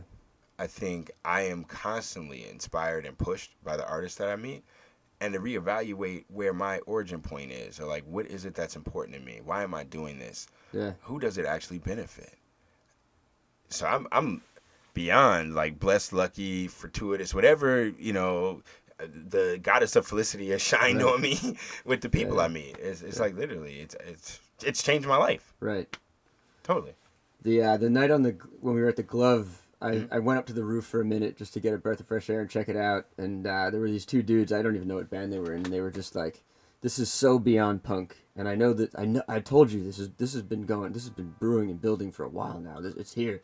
And you know, however true or not true any of the shit they were saying was, it was just like, that was the energy that I think everybody felt. Like, this is a movement, this is crazy. I'm glad to be a part of this, you know? That was definitely what everybody was saying. So I want a certain mentality, right? And I am interested in a certain mentality. And part of that mentality is the self-starter, if you don't want to give it to us, we don't need to keep asking you. And we don't need to kick in your door and take what you won't give us. Right. We make our own. Yeah. We build it, and if it's dope, it'll get the support it needs. Yeah. And the folks at the Glove, they looked out. Yeah. You know, we bring in a lot that other venues have difficulty with, in that it's not the same type of bands all night. So you're not like, all right, so we just have drums set up, bass cab set up, and guitar amp set up, and maybe a plug-in for a keyboard. It's like, no, It makes it hard for whoever's doing tech that night. Yeah, sure, man. It's all over the place. Yeah. But that's, to me, when we were doing punk shows in D.C., and I was living with a dude who was an instrumental punk band, we rolled in the gear, you set it up, you move the other shit, you bring the other stuff up, you let the rappers go, then you move that shit, you bring the other amp back up, and you just rock out, and everyone has a good time. Yeah. So I'm glad we're still able to do that. I'm glad there are venues that still support that. I'm glad there are people that want to come out and see it, and aren't like, whoa, this bathroom doesn't have marble countertops. Or like, oh, how come the awning here isn't blah, blah, blah. Nah, this is a place that looks like a commercial warehouse. You would have walked right by it. I can't tell you where the address is until the day of. And then when you get there, you go inside, you're like, oh, shit, this is off the hook. Right. You know, and it's supposed to be on the low. Yeah. Only for the people that know. You got to be in the loop. Yeah, get in the loop. Yeah. And it's not super exclusive. You just got to get yourself out there and try. And it's not exclusive in the sense of elitist. It's just literally they can't promote the address or the police will fuck with them. Right. And so you have to just know. You have to talk to the artist involved. You have to have personal communications with people. Like elitist would be, or like exclusive would be, we can talk and I still won't let you come. I won't tell you where it is. Mm-hmm. I'll lie to you about why you're not allowed to be there. Mm-hmm. That's not what we're doing. It's literally, Chris, what are you doing this weekend? Oh, show where I can't promote the address. Write it down. Like you got your phone on you, write it on your little notes or whatever. Yeah. And then people come through. I think it's the type of shit a lot of people dream of being a part of when they come to a city, and maybe never find. You know, do you agree with that? I think it's true. I think it's like a lot of people never find a scene like this. I There's think probably plenty of people who still want to be a part of this who don't even know you exist. I know we need. I promote you, man, and We a need lot of this people know you, outreach. but a lot of people don't know you. We need this outreach. That's one of my concerns, as well as orientations in the next year, is how to be more of a distribution channel. How to create content that gets people who are looking for something to what they're looking for. Wheat paste, maybe? I'm With, not a about to clear get message? arrested, bro. You're not gonna have me out there doing street art. Right. You know, I It's don't a bad look- idea. Yeah, Yeah, I'm in a dangerous place, too, if I'm going to start jumping into that. Yeah, that's on you. You might be able to get away with it. You work in construction. You can probably throw in some gear. You look a certain way. They might believe you're just out there doing work. Right. But it's beyond just the moment that you're doing it. You can get busted later, and, Oh, and yeah. they keep records on all of it, and Oh, then yeah. you're really fucked. Yeah. Yeah. They add up all your vandalism Yeah. pieces and give you a single charge. Yeah. Yes. Crazy amount of money, I've Yes. heard. Yeah. Yes. So I mean, I am thinking about like how to get to the people that want to find what we're doing, how to find the people that are doing interesting things, and that is tough sometimes. Do you have any new thoughts, new ideas, or Yeah, I'm you're not sure? I'm hitting the streets Just go to the early. streets more, I'm perform more, hand out flyers. more flyers, more hand-to-hand engagements, more public performances, and talking to more people in public spaces. I want to start canvassing, like how people do with political campaigns. I want to start talking to people about how they view the indie Excuse art me, scene. can I have a moment of your time? Yeah, like how do you literally? How much money do you think most full-time artists make in New York Oh, God, I don't know. that don't work like for a design firm or company? I mean, like full-time, all they do is make money off their art. I'm sure it's a range. I'm sure some of them make a lot and some of them What's make the average? nothing. Like right What's- now, I'm hurting. Let's not talk about each I other. don't know. Let's What not talk the, about each I other. do not know what the average is. Exactly. Maybe I should be able to answer. No one will know the average because we aren't seen. There's no census. There's no understanding for full-time artists. We understand freelance videographers, Yeah. where they're not trying to make art. They're just waiting to get gigs and don't work for a company yet. But Right. all of their money comes from a company, and it just is from different companies over however many months. Right. But to understand how a person who paints something, sells it for money, and has to pay rent with that, and that's all they do, not even talked about. We're like an unseen part of the community.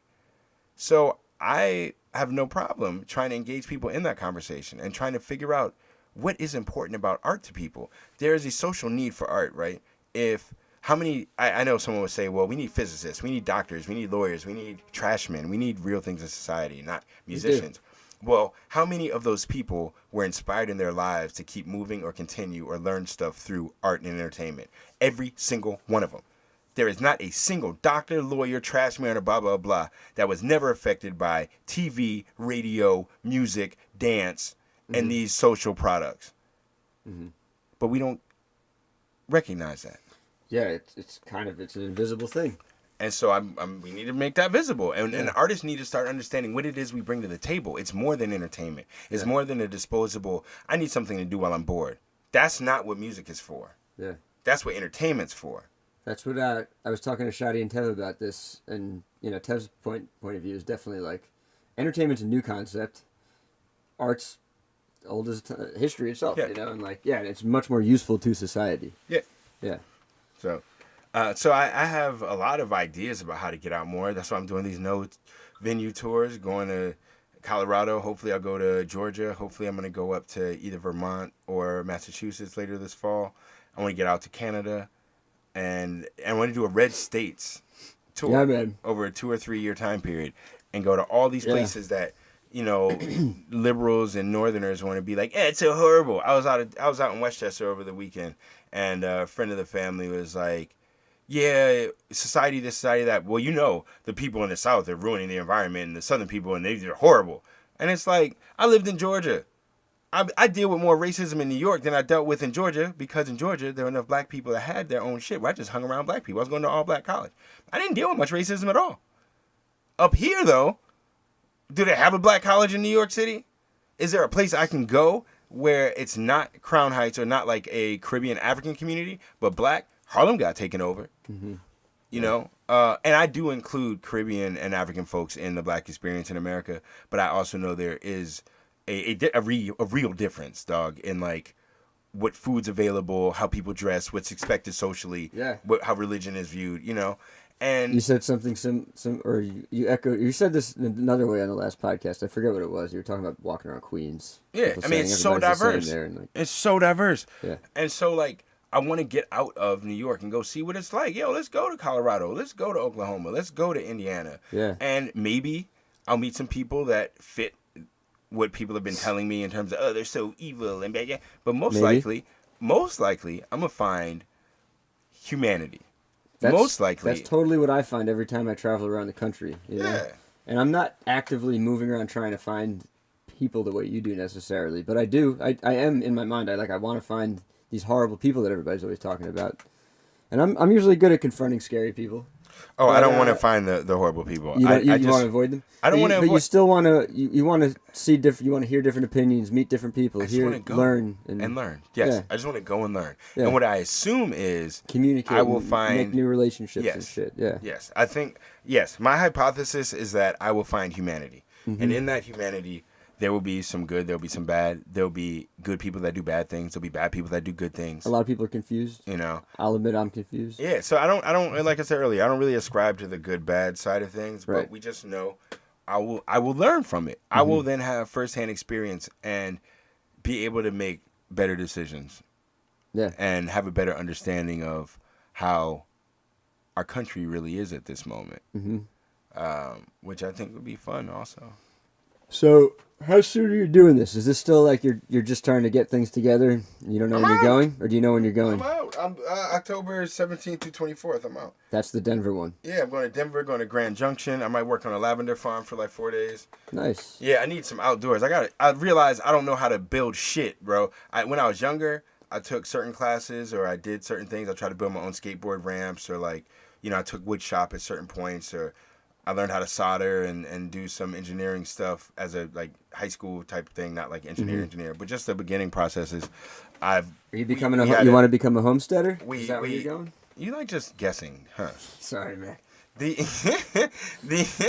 think I'm funny. I think I'm funny, and I can't keep my mouth shut sometimes, as you know, man. A homesteader, they don't let black people do that. See, homesteading isn't. It's self-created. The Homestead Act. You need money, obviously. The Homestead Act. Yeah. Actually, there's a whole lot around that and how it was hella racist, and they had to Was it? Yeah, and they had to do a specialty I program. definitely don't know my history on the Homesteading Act. Yes. So we'll get into that later. My point being is, growing up, we had a garden in my mom's yard, and I used to grow cucumbers, and we did melons, and we did tomatoes, and carrots, and kale, and lettuce, and da-da-da-da. In the past 10 years, if a person were to be like, build something, I'd be like, I don't really know how to do it. If they were to be like, grow something, I don't really know how to do it. If they were to be like, take care of yourself for a little while, I wouldn't know how to do it. So I'm trying to force myself. A lot of people. They can do that. Not everyone needs to do that. But for me personally, when I was out in Westchester, I had to chop wood. I had to be outside. It felt good. Yeah. I was doing things that I realized I would enjoy doing this. Now, not for a job. Yeah. I wouldn't want to do this every day, all day.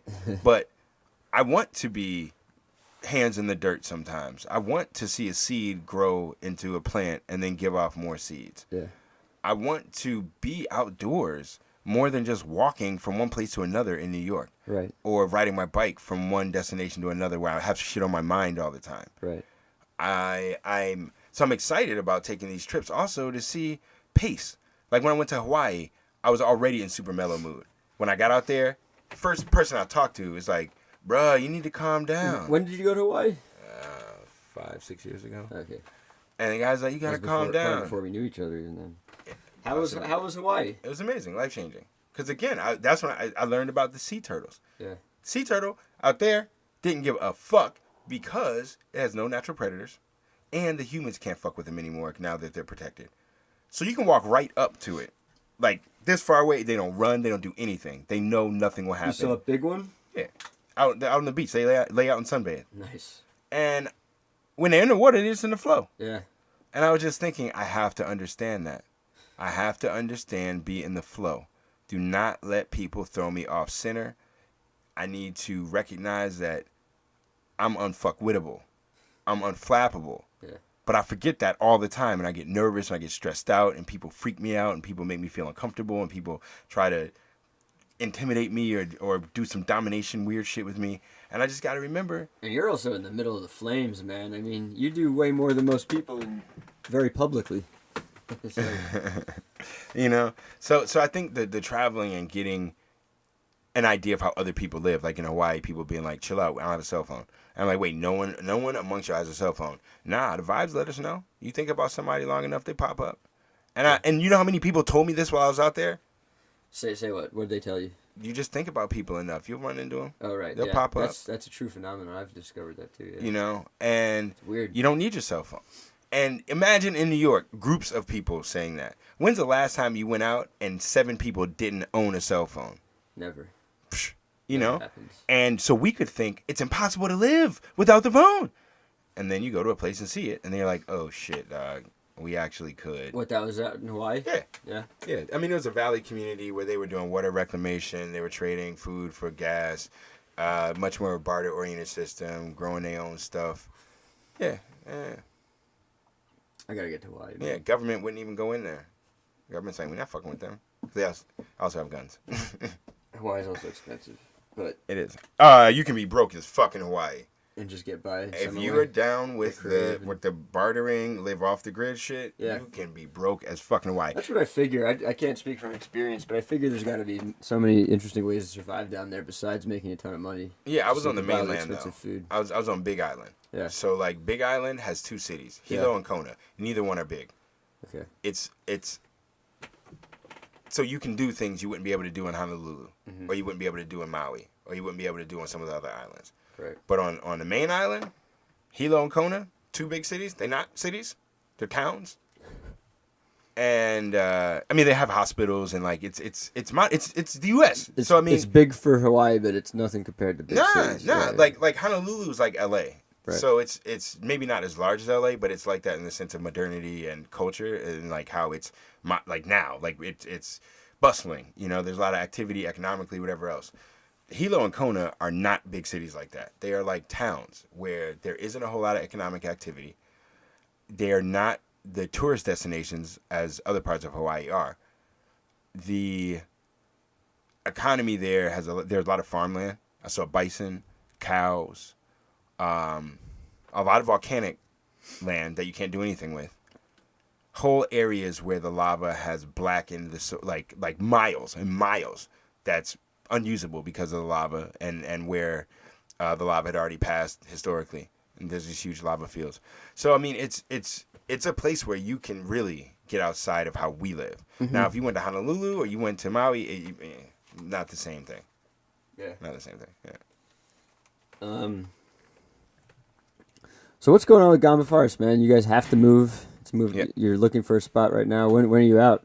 We are out the 15th of October. We signed a lease to our new place last weekend, or this past weekend. So you found a place? We got a place. We're going more retail. Are you going to shout it out, or do you don't want to say what it is yet? We're not going to say anything yet. We're going to keep this. We're going to keep things. Right. Until That's everything is in place. Yeah, until everything is in its proper place. Yeah. But I would tell anyone out there, own the land. Read Karl Marx. All right? Don't just read capitalist talk. Read the people that analyzed and did some examinations of how capitalism works. I should have a long time ago understood I need to make money so I can buy land. I've always been like, I'm not going to focus on money. I'm going to focus on this art, this music, community, people. Don't make decisions based on money. But that's exactly where I'm at right now with this move. I feel shit. So stupid for not having thought about this sooner. You can't do shit without owning the land. Yeah. You can't build a building. You can't own a business without someone owning the land under it. So we're stuck in that place now of we had a landlord who said we could do certain things. We give him a whole lot of money, move in, start doing it. He starts jerking us around, starts making it very prohibitive to make the money we need to even pay him. But he knows he can then go sue us, and we'll end up having to give him the money out of savings or some other way in the future, some punitive damages or whatever. Mm-hmm. So we have to accommodate a lot when we're dealing with landlords and land owners. I wish I figured out earlier, just save the money to buy your own place. Well, also in New York, buying a commercial building is very, very expensive. So we're going to move to a smaller, more retail type of spot. We are going to change some of the things we're doing, and we're going to focus on trying to generate some money so that we can get something of ours, even if it's not land in New York, even if it's not property in Brooklyn, but so we can do something somewhere where no one can ever put us off that shit. unless it's like the government by like force with guns or something, you know. Yeah. But is Mad Gleam Press going to move with you, or are they off Hopefully. on their own somewhere else? Yeah. no, we want them to move with us. Yeah. Yeah, we're working out how that would work financially and space wise. Right. Yeah, we liked what we did at Gamba Forest, like without a doubt. That It's place, a dream spot, man. to the outsider. What, nightmare for you? Is that what you're saying? Hard, difficult to manage. We took on a strong yoke with that space and learned a whole lot. And I would never have made a different decision. I'm glad we did it. How was it different than the other places that you were at? First place we had was a white box gallery. Everything was already finished. Like, all the construction was finished. We weren't allowed to augment anything structurally. All we could do is paint. This place, there was no concrete when we got there. There was no electricity. We had to pull heaters out. We had to, it's a garage. There were 2 garages that we turned into an art and music space where people came in and were like, wow, this is beautiful. I'll show you the photos. I got to find them. I'll get Melissa to send them. I'll show you how this shit looked when we moved in there. Yeah. It took work. And I will say there's not a single other person I would have run it with than Melissa. Because she goes hard than a motherfucker. She's a rock. She goes, no. Not a rock, because a rock, people would then think support. Right. She is not my support. She's not. She goes hard than a motherfucker. She is active. Thing. She does her thing, and we can do it together and then run this venue right. Right. Not a single person I know or work with has exhibited the type of commitment to a space that she did. Right. It wasn't because it was mine. It was ours. And she had a personal attachment to what she wanted to do at that space. Yeah. And she came in early, late, after work, before work, when she could have been, she has a job. She could go on vacation. And instead was busting her ass to work with that spot. So I in no way want to act like, oh, what we did over the past year wasn't dope. But it wasn't a dream. My dreams are much different than that. Yeah. That was a project. That was work, bro. That was heavy work. Yeah. But we got amazing things out of it. But I'm excited to move into a place that's finished already. Right. It has lighting already set up. There are mirrors on the walls. We can do podcasting out of it, photo, video production. We'll be able to rent it out to other people that want to do photo and video production. Right. The cost is going to be about 40% of what we are paying at the other place, if not even lower, when you consider other elements. So I'm excited. Obviously, there are things we're going to lose in the sense that we can't do as much live performance, but that's good. People are taking advantage of us. I will say honestly. I have friends that would say, hey, can we do a show on a Friday night? Cool. It costs, let's say, $150, $200. And then you keep the whole door. That means really if you do a $10 show, you just need 20 people there and your costs are covered. Mm-hmm. If you get 50 people there, you make money. Right. Not difficult. And I run the sound. We provide the equipment. We provide other elements. It is friendly and amenable to certain things you cannot do at a normal club. Yeah. So it's not heavy expenditure. What? 150? I thought you from the community. I can't do it for like $30. When we listed it on PeerSpace, people were willing to pay us $600 to $800 for a 4 to 5 hour event. I never charge my friends that amount of money. Yeah. I always am like, I know you don't have bread, dog. Can you do 100? Can you do 150? Can you do? But we then box ourselves into a corner where people didn't realize how much money we were blowing and how expensive it was to keep that pace going. And so now by pulling back from doing all those events, I think we can reacclimate. And people can go try to do that shit outside of our place now. Go try to find another place around here that lets you do what we did and see if you'll spend less money. I don't think so. Gotta be grateful. You know? Gotta be grateful. And I'm not saying that. I'm not a person. I don't like accolades. I hate when people talk about me in front of me other than just like, thanks, bro. No, we're done at that point. Or, yo, that was dope. Good. I'm good. On that note, I wanna bring it back to the summer festival because it ended after we were at 4, 5, 6. We went back to Gamba Forest, and it wasn't that many people, maybe like 15, 20 people, but it was like the core group, and everybody started saying really beautiful words, and Chris couldn't handle it. He was having a panic attack. I almost did. I tried to stop everyone from doing it. Yeah, I literally tried. But you couldn't stop, man. I mean, sometimes you have to let people say what they want to say when they love you, you know? And it was like nothing but love. It was like crazy. That was like one of the most beautiful nights ever that I've ever witnessed, man. I'm glad I allowed people. I'm glad I shut the fuck up. I'm glad I just shut up. You have to take it sometimes, man. It was amazing to hear people's thoughts. But honestly, I'm also I don't work. The purpose is the work. Like the purpose is the experience. You're not looking for praise. Is that maybe what you're saying? Yeah, and so what I'm saying, like with even people renting Gamba, I'm not looking for people to be like, yo, thanks so much for giving us a deal. What I don't want is people bitching me out because I can't go broke for their free party. Right. What I don't want is people coming in, disrespecting the space, and not recognizing how much time and effort Melissa and I put into it. Mm-hmm. So sometimes you just got to take a break, let people try to do it themselves, and then when you come back to the table, they may have some different understandings.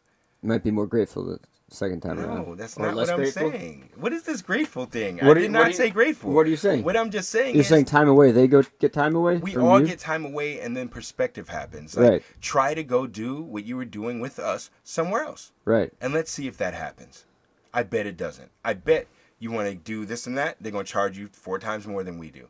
I bet if they only charge you 150, 200, you won't be able to do what we let you do. Right. I bet if you only do da and you show up and don't have the shit, they're not going to ride their bike back to get extra equipment for you that you were supposed to have. Whereas I would. And so it's not no grateful. It's a understand what we have to do to facilitate these events and for it to be sustainable. Mm-hmm. If you can't do an event that generates $150, maybe we're not the space. That's okay. I talk to people about stuff all the time where I'm like, yo, I'd love to do this. There's this erotic watercolor artist that I hit up, and it was like, I would love to collaborate with you. They're like, you can buy my work? Cool, how much is it?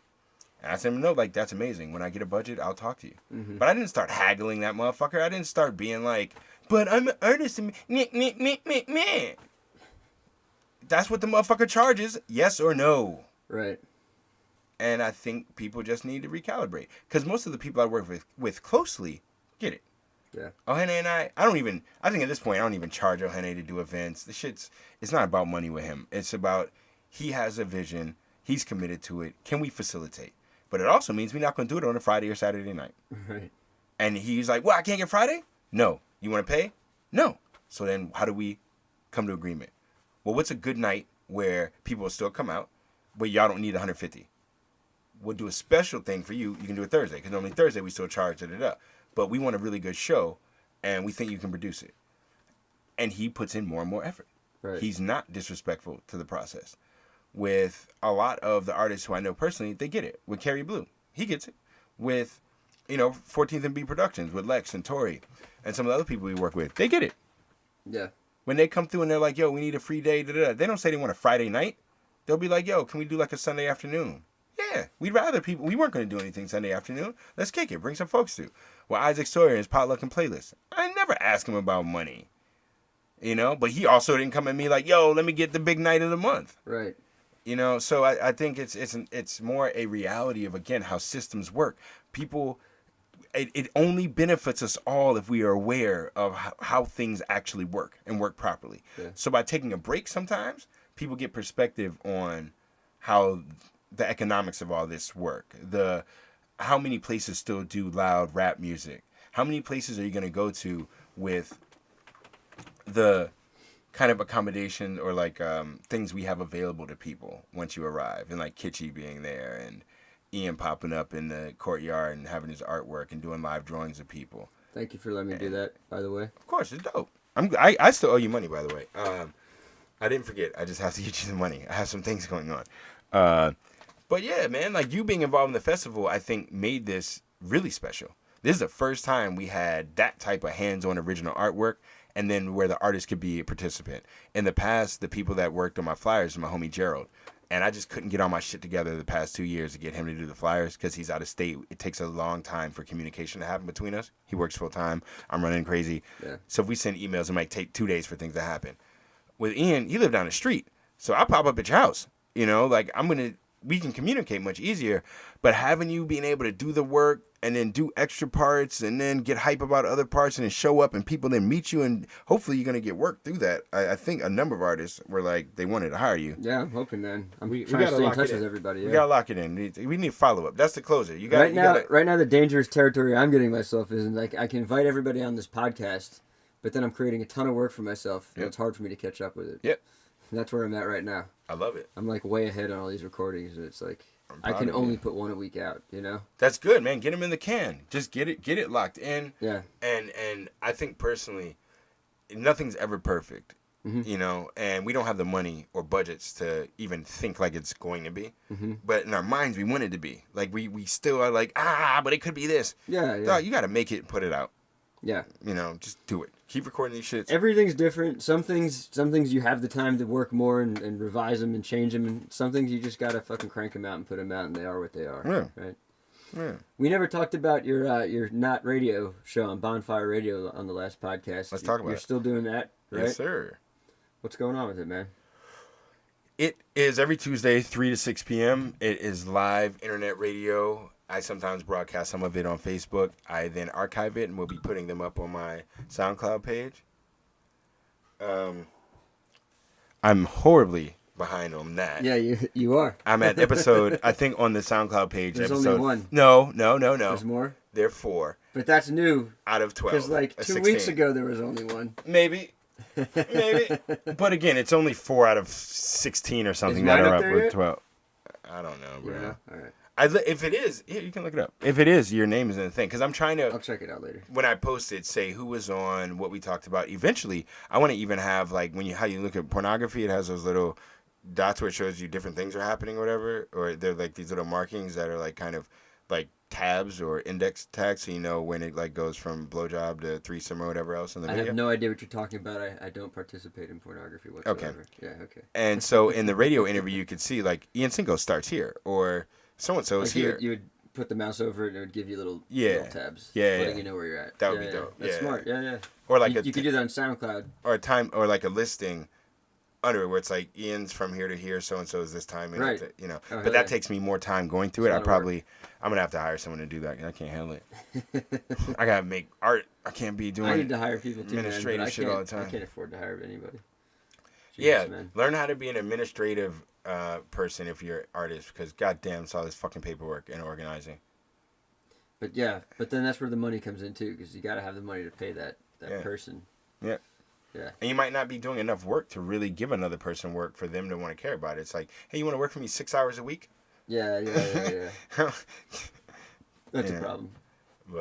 But yeah, so the radio show, shout out to Bonfire Radio, Conscious and Keisha. We had been planning to do something for years, and finally the technology came through that I didn't have to go to their studio space, because I know I cannot commit to go to somewhere once a day, every Right. week for 3 hours. Yeah, I you might gotta- travel.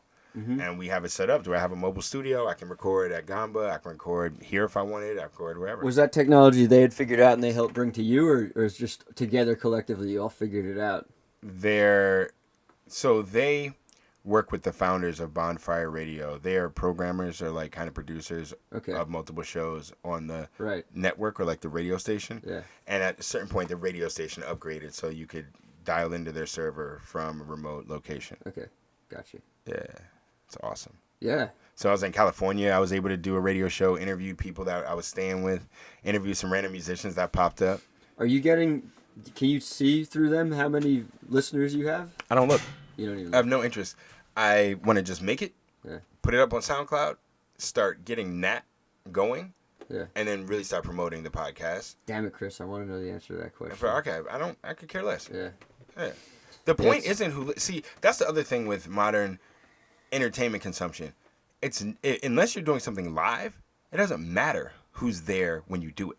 Yeah. It matters how you can syndicate it. Right. How can you make it live in perpetuity? Yeah. So I could get 15 listeners. I mean, that's the angle I'm coming at right now. Yeah. Yeah. I get 15 listeners when I do it live. And if I have my SoundCloud right, or my personal page, so I don't name these other motherfucking companies, once I get my website right, Yeah. Quit shouting Then- them out. You're giving them. well, right now it's the only way to hear the goddamn radio show. And this is one of my paradoxes, You're talking about SoundCloud. or whatever company, Yeah. until I get my website right. But at a certain point, then the real fun in doing the podcast will be once it gets posted on the site. Mm-hmm. And it's not about the live. Who listens to something for 3 hours straight? So it's funny because you call it not radio, but technically it's live. You're doing live radio, but you're calling it a podcast because you're focused more on the long-term thing, having it up archived, and Yeah, anyone can listen to it whenever it's- they want. Well, we called it Not Radio when I had a show at Columbia. We were on WBAR, which is Barnard's radio station. And our show was called Not Radio. It was me, my friend Aaron Watkins, my other friend Rahad Coulter Stevenson. And we were playing music from all different backgrounds. Rahad was into rock music and mostly like Pearl Jam, Radiohead. Oh man, he put me on to so many different bands. And Aaron was more into world music, dance, reggae, West African, hip hop. And I was more into like weird hip hop and oddball music. So we would just rotate as DJs, but we weren't like scratchy DJs. We were like sound players, like what do you call that? Like selectors, like if you're into Jamaican music. Yeah. We were more selectors than like DJs. So, and it was never Obey Television. We were on radio. Perfect. Don't believe what you see. Listen is good music. I found it ironic when offered another chance to get back into some sort of radio or broadcast scenario to use the name because now it's on the internet. So it's like not radio because it is not radio. We're on the internet. Right. Radio is a frequency. Radio is, even when it goes out on the internet, it is not going through radio towers. Right. So we don't have a radio show. We have an internet, what do you call those now? Satellite show. No. It's not a satellite No. radio. It's in satellite radio. Farmer. So it's just, it's not, broadcast. And so you preserve it as a podcast, but I'm just going to call it not radio because it's still Never Obey Television. And it's still not radio. And on the show, you have musical guests on, and they'll perform. Yeah, we have discussions. But you bring other people on too. Bring on musicians. We bring on philosophers. I brought on a young woman who is an advocate for sex workers as well as a comedian. Listen to that one. Yeah, she was like the smartest person talk. I brought on. That felt like a super legit radio show, man. Yeah, I got steamrolled on that, like in the sense of I was you had used to take a break and then go write down some other questions. No, I just wasn't prepared for her to be so, I think, experienced in the conversation and so comfortable on radio. She has her own podcast and her own blog. Yeah. Yes. And had the voice, has the demeanor. She's a comedian, so it's like... Has she written books? Is she an author? I don't know. She needs to. She spoke to me like somebody who's written... Like, she has their books and she knows her presentation. You know what I'm saying? Like, she has done that discussion. She's had that talk so many times. Yeah. She came in hot. Like just fire, like, whoa, amazing episode. Yeah. And so we'll bring on people I personally know. I met her that day, didn't know her. I found her on the internet through another friend.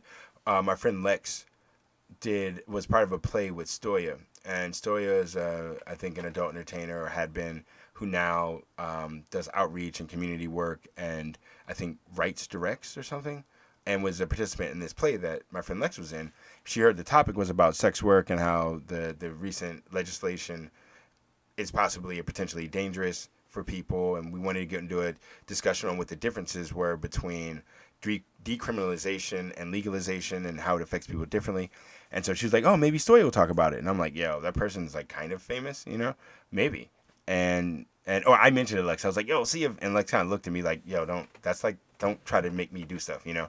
And apparently, though, while they were out, Stoya said something where Lex was like, oh, well, you know what? My friend's doing this radio show. Maybe you got to float questions like that, or ask for favors like that. It's worth it. You got to. Yeah. And maybe you could do something. And Stoya was like, when is it? Da-da-da. I can't, but I have somebody for you.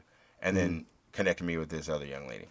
So, I mean, it's lovely. So we bring on, also, you've been on, Ohene's been on. We had a friend, Kim Innes, who would be our kind of correspondent, who is working with Artery, but she's from Ireland. So we talked about hip-hop. We talked about non-monogamy and polyamorous relationships. And for her, it was great because she's interviewing as a person who's not from America and is not completely aware of some of the things that we're talking about. So it's like a pure type of interview. Like, she's actually information seeking, not confirming, not telling a rhetoric or a story that's already been told. Wait, you're telling me you give her her own segment where she does the interviewing? Yeah. Okay. She would come on and interview me about stuff. She would interview other guests. That's Melissa would interview people.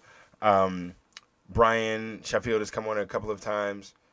Yeah. And so, I mean, but every week I have different guests, or I play kind of a different kind of theme of music. So sometimes it's compa, Haitian music. Other times it's been Delta blues.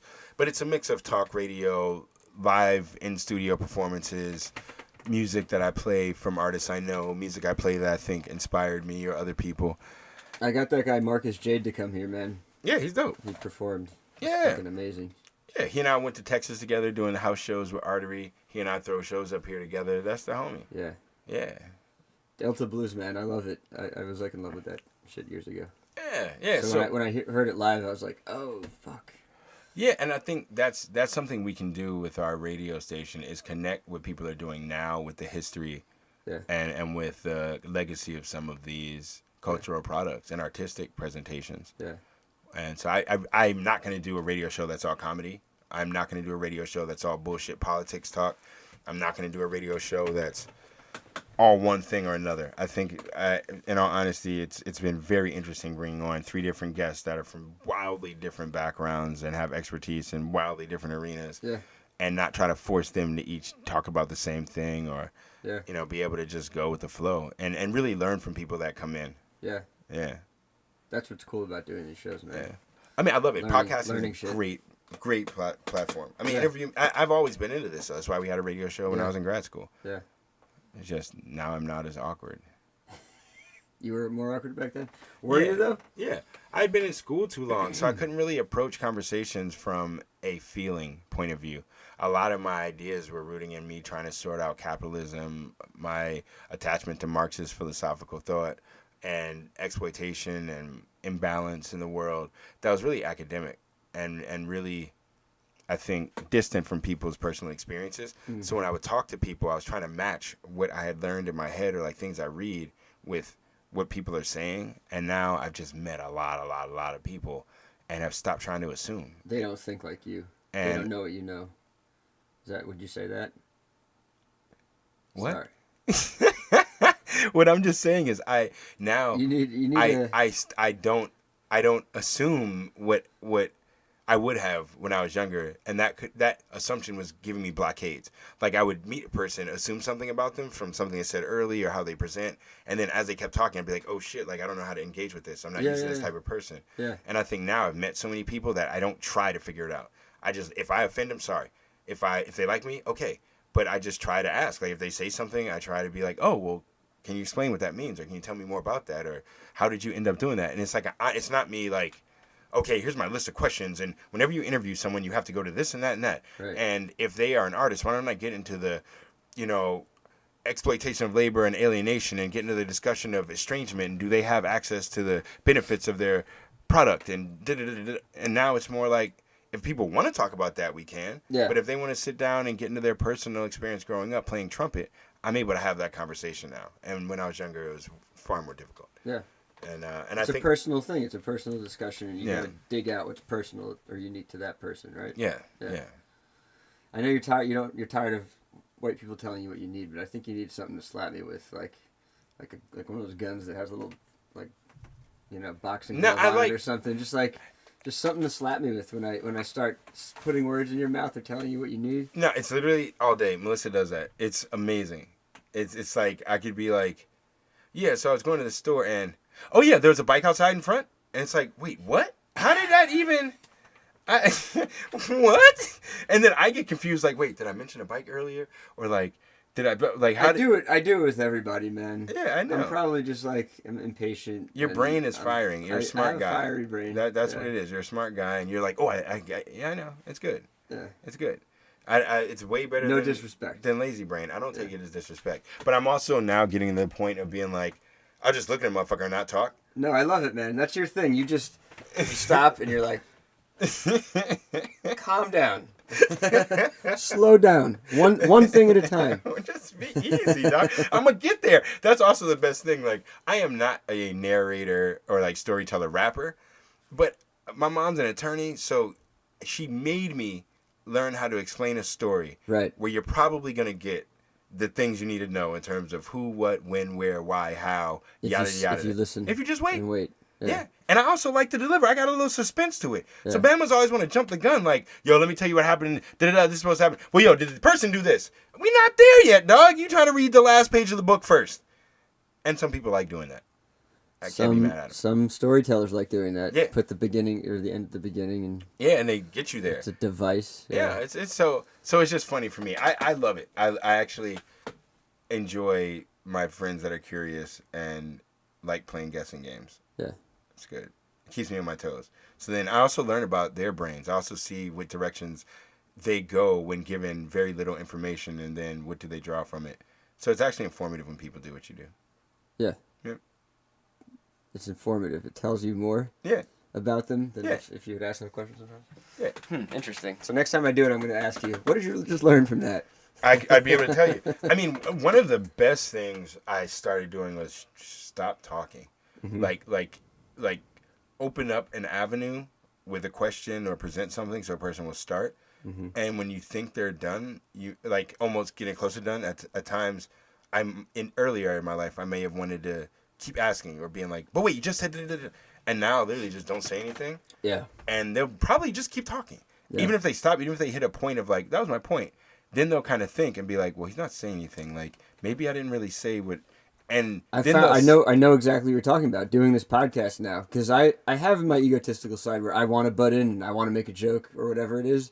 But I could just as easily just sit there. And sometimes the conversation is about to stop and you have to follow up with a question. Exactly. But yeah, like you said, man, it's totally true. Sometimes if you just sit there and you go, yeah, people keep nod a little bit, Yeah. smile, laugh. Yeah, they'll just totally keep talking, man. Yeah. And it's way more interesting sometimes than if you pulled out some question or you think you know where the conversation's going if you pull out questions, or by questioning, trying to pull things out. But Now, I think you'll be surprised if you just let people talk. running a podcast is very difficult without the establishment of who is the star, right? Right. So when you go on Jay Leno, we know, well, Jay Leno's not on, but you know the point. Conan, Colbert. Conan, they are the star. Yeah. You do the little talkie, and the host does a lot of talkie. Although even they, when they're doing their interviews, if depending on who the guest is, of course, they'll shut up too. They actually, they're like us. I think there's a parallel between them and us, even though we're not that level of comedian or whatever. If you look at the dynamic, it's pretty clear who directs the conversation, Yeah. right? And most of it's scripted anyway. They know the They're- jokes they're going to they're tell. pretty- Yeah, they're pretty safe Yeah. encounters. Some of the comedians go on there, though. That's pretty off the cuff. Yeah. I love when the comedians throw off the big stars, man. And then you have other radio shows where clearly the host is not the star. They bring on special guests. The host barely speaks. It's all about the person who's in. Right. We're in this middle box of you have a podcast because of your personality, partially, I'm trying to become one, yeah. and partially because of the personalities of the people you bring in. And So- you're kind of like that. So when I do my radio show, I try to never talk as much as I'm talking now. Yeah. But now that I'm on yours, You're here to talk on my show. I'm here to Yeah. talk. And I so want you to. I am in talkie mode. I have to not do that when I host people. You have to pull back, right? I have to Yeah. put a lot of effort into. Because you especially, Let them you love talking, And- not in a stupid way. Like you just love life, you love art, culture, and you have a lot to say. I get excited. You People like- say you things. like and debating in a way. Would you say Yeah. maybe you don't? You do? I You like do enjoy debating. You do yes. enjoy debating. Yeah, I like okay, a good thank back you. and forth. I was afraid you were gonna look at me like. No, I do like debating. You're saying it's not true. All right, man. We're an Yes. hour and 46 minutes in, Wow. and Did we really talk for that long, on bro? the last time you showed up, I didn't record anything, but now I'm recording musicians and stuff. Do you want to perform anything right now, man? Shoot a video? Yeah. You down? Yeah. I would request the piece you did like every night at the festival. I'll try it. At least that one. Yeah, You let's could do do it. more than one too. Yeah, let's do it. How do we do it? Where do we do it? I'm gonna stop recording here. We're gonna go out there. All right, wait, before you stop. Yeah. I would like to leave everyone with this message. Yeah. You are special just like everyone else. Okay? So let's sit in that paradox. In the universe, nothing matters at all, but every single second of your life is the most important thing that's ever happened. I don't know how to reconcile all that. All I know is the world is a beautiful place. Humans are fantastic. Don't let the media and social media get you fighting with your friends in real life over bullshit that's on the internet. Find the good in humanity. Find the good in the world. I know we are presented with a lot of negativity in our personal lives, in the stories we're told from other people, in the media presentations, in history books, but humanity is beautiful. And you're talking to a person that has nothing. I own so little. I have so little money. I have so little structure or stability of what is going to be week to week, month to month to month. And even in all that, I see the beauty. It's all around us. So I know it can be tough sometimes in your 9 to 5 or with your family situations or your money situations or your personal life situations or your dating situations or your relationship with God and spirituality. But there's beauty out there. I don't know how each person finds it, but it's out there, and I have so much faith in humanity. So, yeah, much love to everybody. Brooklyn Wildlife. Parnhash, smash your ego, kill your karma, live out your dreams, be a good person is in the building. Shout out to Ian Cinco. You know, we can just do it right here, man. Unless you want to get up and move around. The mics are set up. Yeah, we can do it right now. And that's why I love you, man. That's why so many people love you. That's why Brooklyn Wildlife is made up of, like, hundreds of people who come from far and wide and bust their ass because this guy's so passionate. And he cares about all of us in his way, in his own special way. In a little way. Even someone's out there thinking, even me? Me too? Yeah, just you too, man. Much love. Definitely for the people that aren't getting enough love, I'm trying to give the love. So, you think you're going to get loud? A little bit, yeah. You want to turn me down a little? Give me a little test on how loud you're going to get. Alright, I'll give you a test one. This won't be the piece that I'll read, but this is one that I'm working on. My phone is about to run out of power, so luckily I have these last ones memorized. Finally memorized stuff. Alright, let's do a test. Parnhash smash. Alright, here we go. Or actually, you can just go. I can mess with the levels at the same time. You can just do your thing. Nah, we'll do a test one, then I want to do the other ones for real. Here's the test. The only man left who hasn't been trapping to get famous. Speaks true to the blues and rhythm and confused views of wisdom. Black into the arrangement, crack into containment. With a brain fits like deep-rooted voodoo, superstition, futurism, music missions. No financial backing from the debaseless. No shackles for arraignments. I don't snitch, never babbled as a plaintiff. Nor got tackled by the bailiff. You get the gavels for assailants. I've been rapping in my basement. Fused to humanism, acidic, basic, screws loose and missing. This is property rights, fights and feuds over feudalism. Statesmen with fake statements. Sour, apple, rotted, potted, prophet, wrote an opus with a purpose of devout devotion. Captain of the caveman on a soapbox, slapbox with Satan, contrast to crucifixion. Ivory tower, papal pontiff, posit prophets. Spoke to the hopeless persons about atonement. He gets his power from the potent purple flower potion. Black Panther passage to Pangea intuition. Caption close, ration the relation, or open up the circle of ours for the emotion. Find attachment and elation. I lapsed. I lapsed to captivating. Lapped myself, went to the future, came back attracted by gravitation. Traction to the pavement like tires rolling, but can I get passion or the payment for the passion, the bastion, or the vagrants? Last action hero, latch to the layman, they more sweet than saccharine, fashion for the flagrant. Claymation, 7 degrees of depression and separation like Kevin Bacon. I'm talking Francis Bacon, France Fanon, talented Mr. Ripley and Matt Damon. Assalamu alaikum. Nah, these motherfuckers faking, got their palms on bacon. All right. That was a test, huh? That was a test, yeah. Seemed like a good piece to me. All right, let's do it. Sign, Zeit, and Heidegger.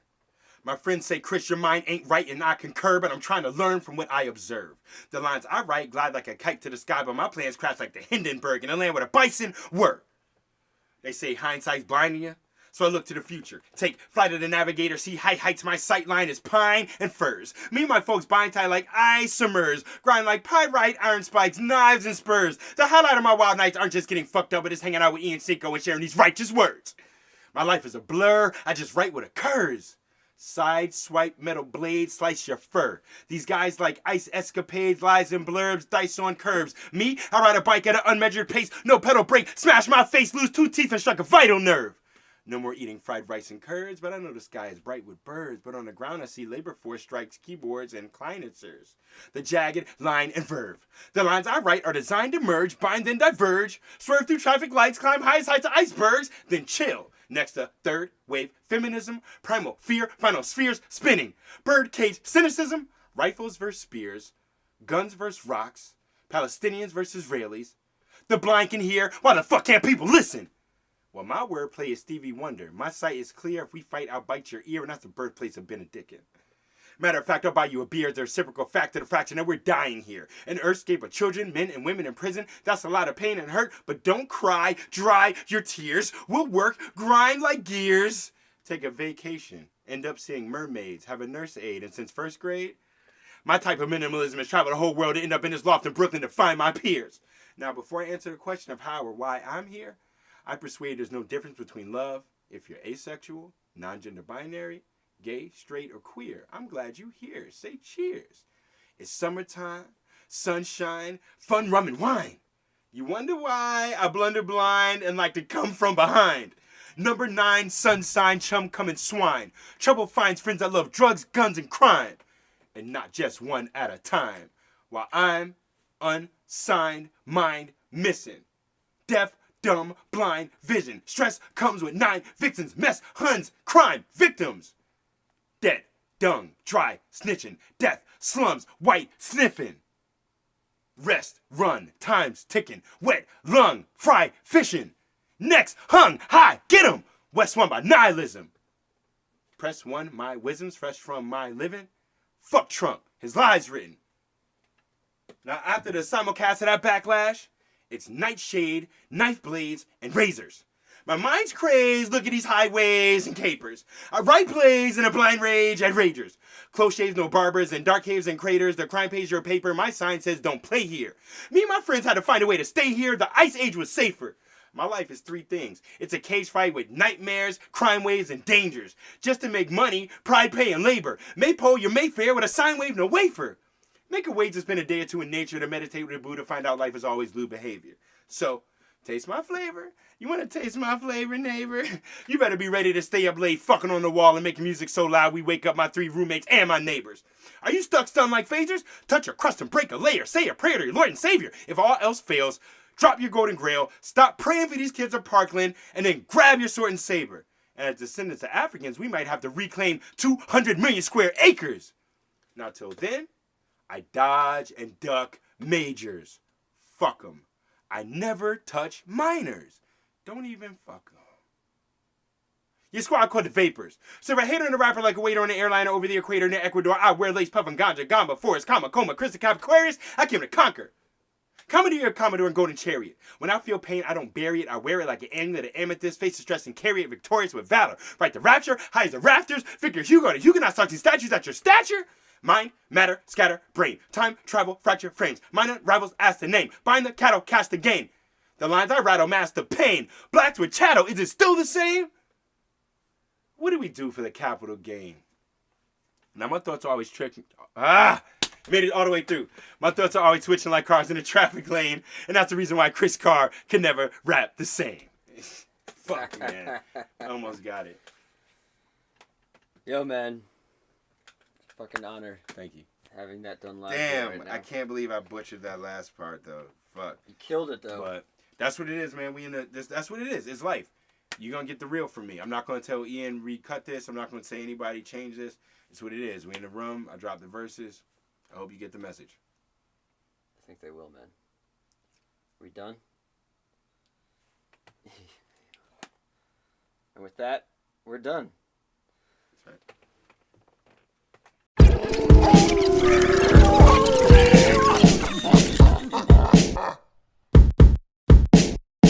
Join us for the Brooklyn Wildlife Summer Festival 2018.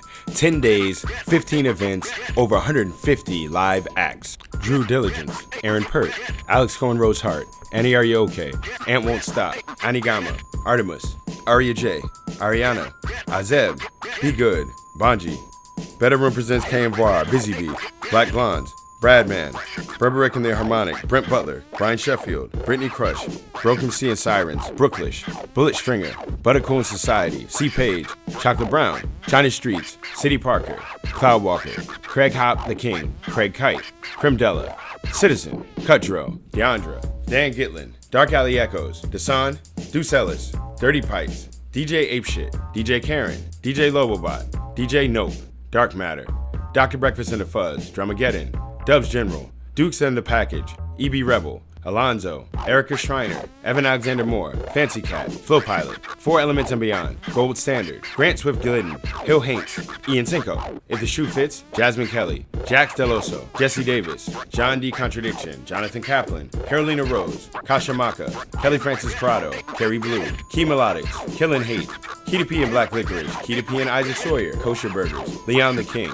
Lex Rush, Lurker, Lucci, Lungs, Lyle Omalayo, Malafor, Marcus Jade, Mario Benitez, Mark Marvel, Mavis, Maya Lowe, Melissa Hunter Gurney, Merce the Big Body Benz, Mercy Tillis Bakari, Miesh, Mike Gerbino and Mario B, Mila B, Millsian Society, Misha Lee, Miss Eves, Mitchell Murdoch, Movement of the Minds, Music Bear Tony Banks, Miles Bullen, Mystic Modern, Nefertiti Gold, Nicole Goodwin, Nina Carr, No Clouds, Noise Downstairs, Ohene Cornelius, ORG or Nothing, Out All Night, Ox Don, Paco the G-Train Bandit, Paris, Phoenix, Phil Flames, Polar Vibes, Pook Hustle, Queen of Love and Hope, Rain Taylor, Rosanica, Rome Streets, Run Child Run, Sanity, Shy's Like, Shane O'Hanlon, Shapri MC, Sydney Phoenix, Siobhan, Sissy Black, Solomonophonic, Scooty Jackson, Steph the Steve, Stephen Anthony Beasley, Stitch 81 Classic, Stonehenge Parnhashnakowski, Tina May, Takawa, Thalo Blue, The Bossy Collective, The Craves, The Mains, Thomas Fukuloro, Upa, Vic, Twar, Vice Versus, Wom, Young Toussaint, Zesha. Events will take place throughout the week. Friday, Transpicos live music, Gamba Forest on Saturday, 12-hour event. Sunday, Bishop Gallery, art and live performances. Monday, Tilt, McKibben Street, basement party. Tuesday, the Living Gallery, art on the walls. Wednesday, Bazaar, Let's Get Weird. Thursday, The Glove, live bands. Friday, Gamba Forest, nighttime style. Saturday, Secret Project Robot, closing party. Sunday, 4-5-6, late afternoon, Gamba Forest early in the day. The Brooklyn Wildlife Summer Festival is the largest independent arts, music, and culture festival in Brooklyn. Come party with us. All artwork by Ian Cinco.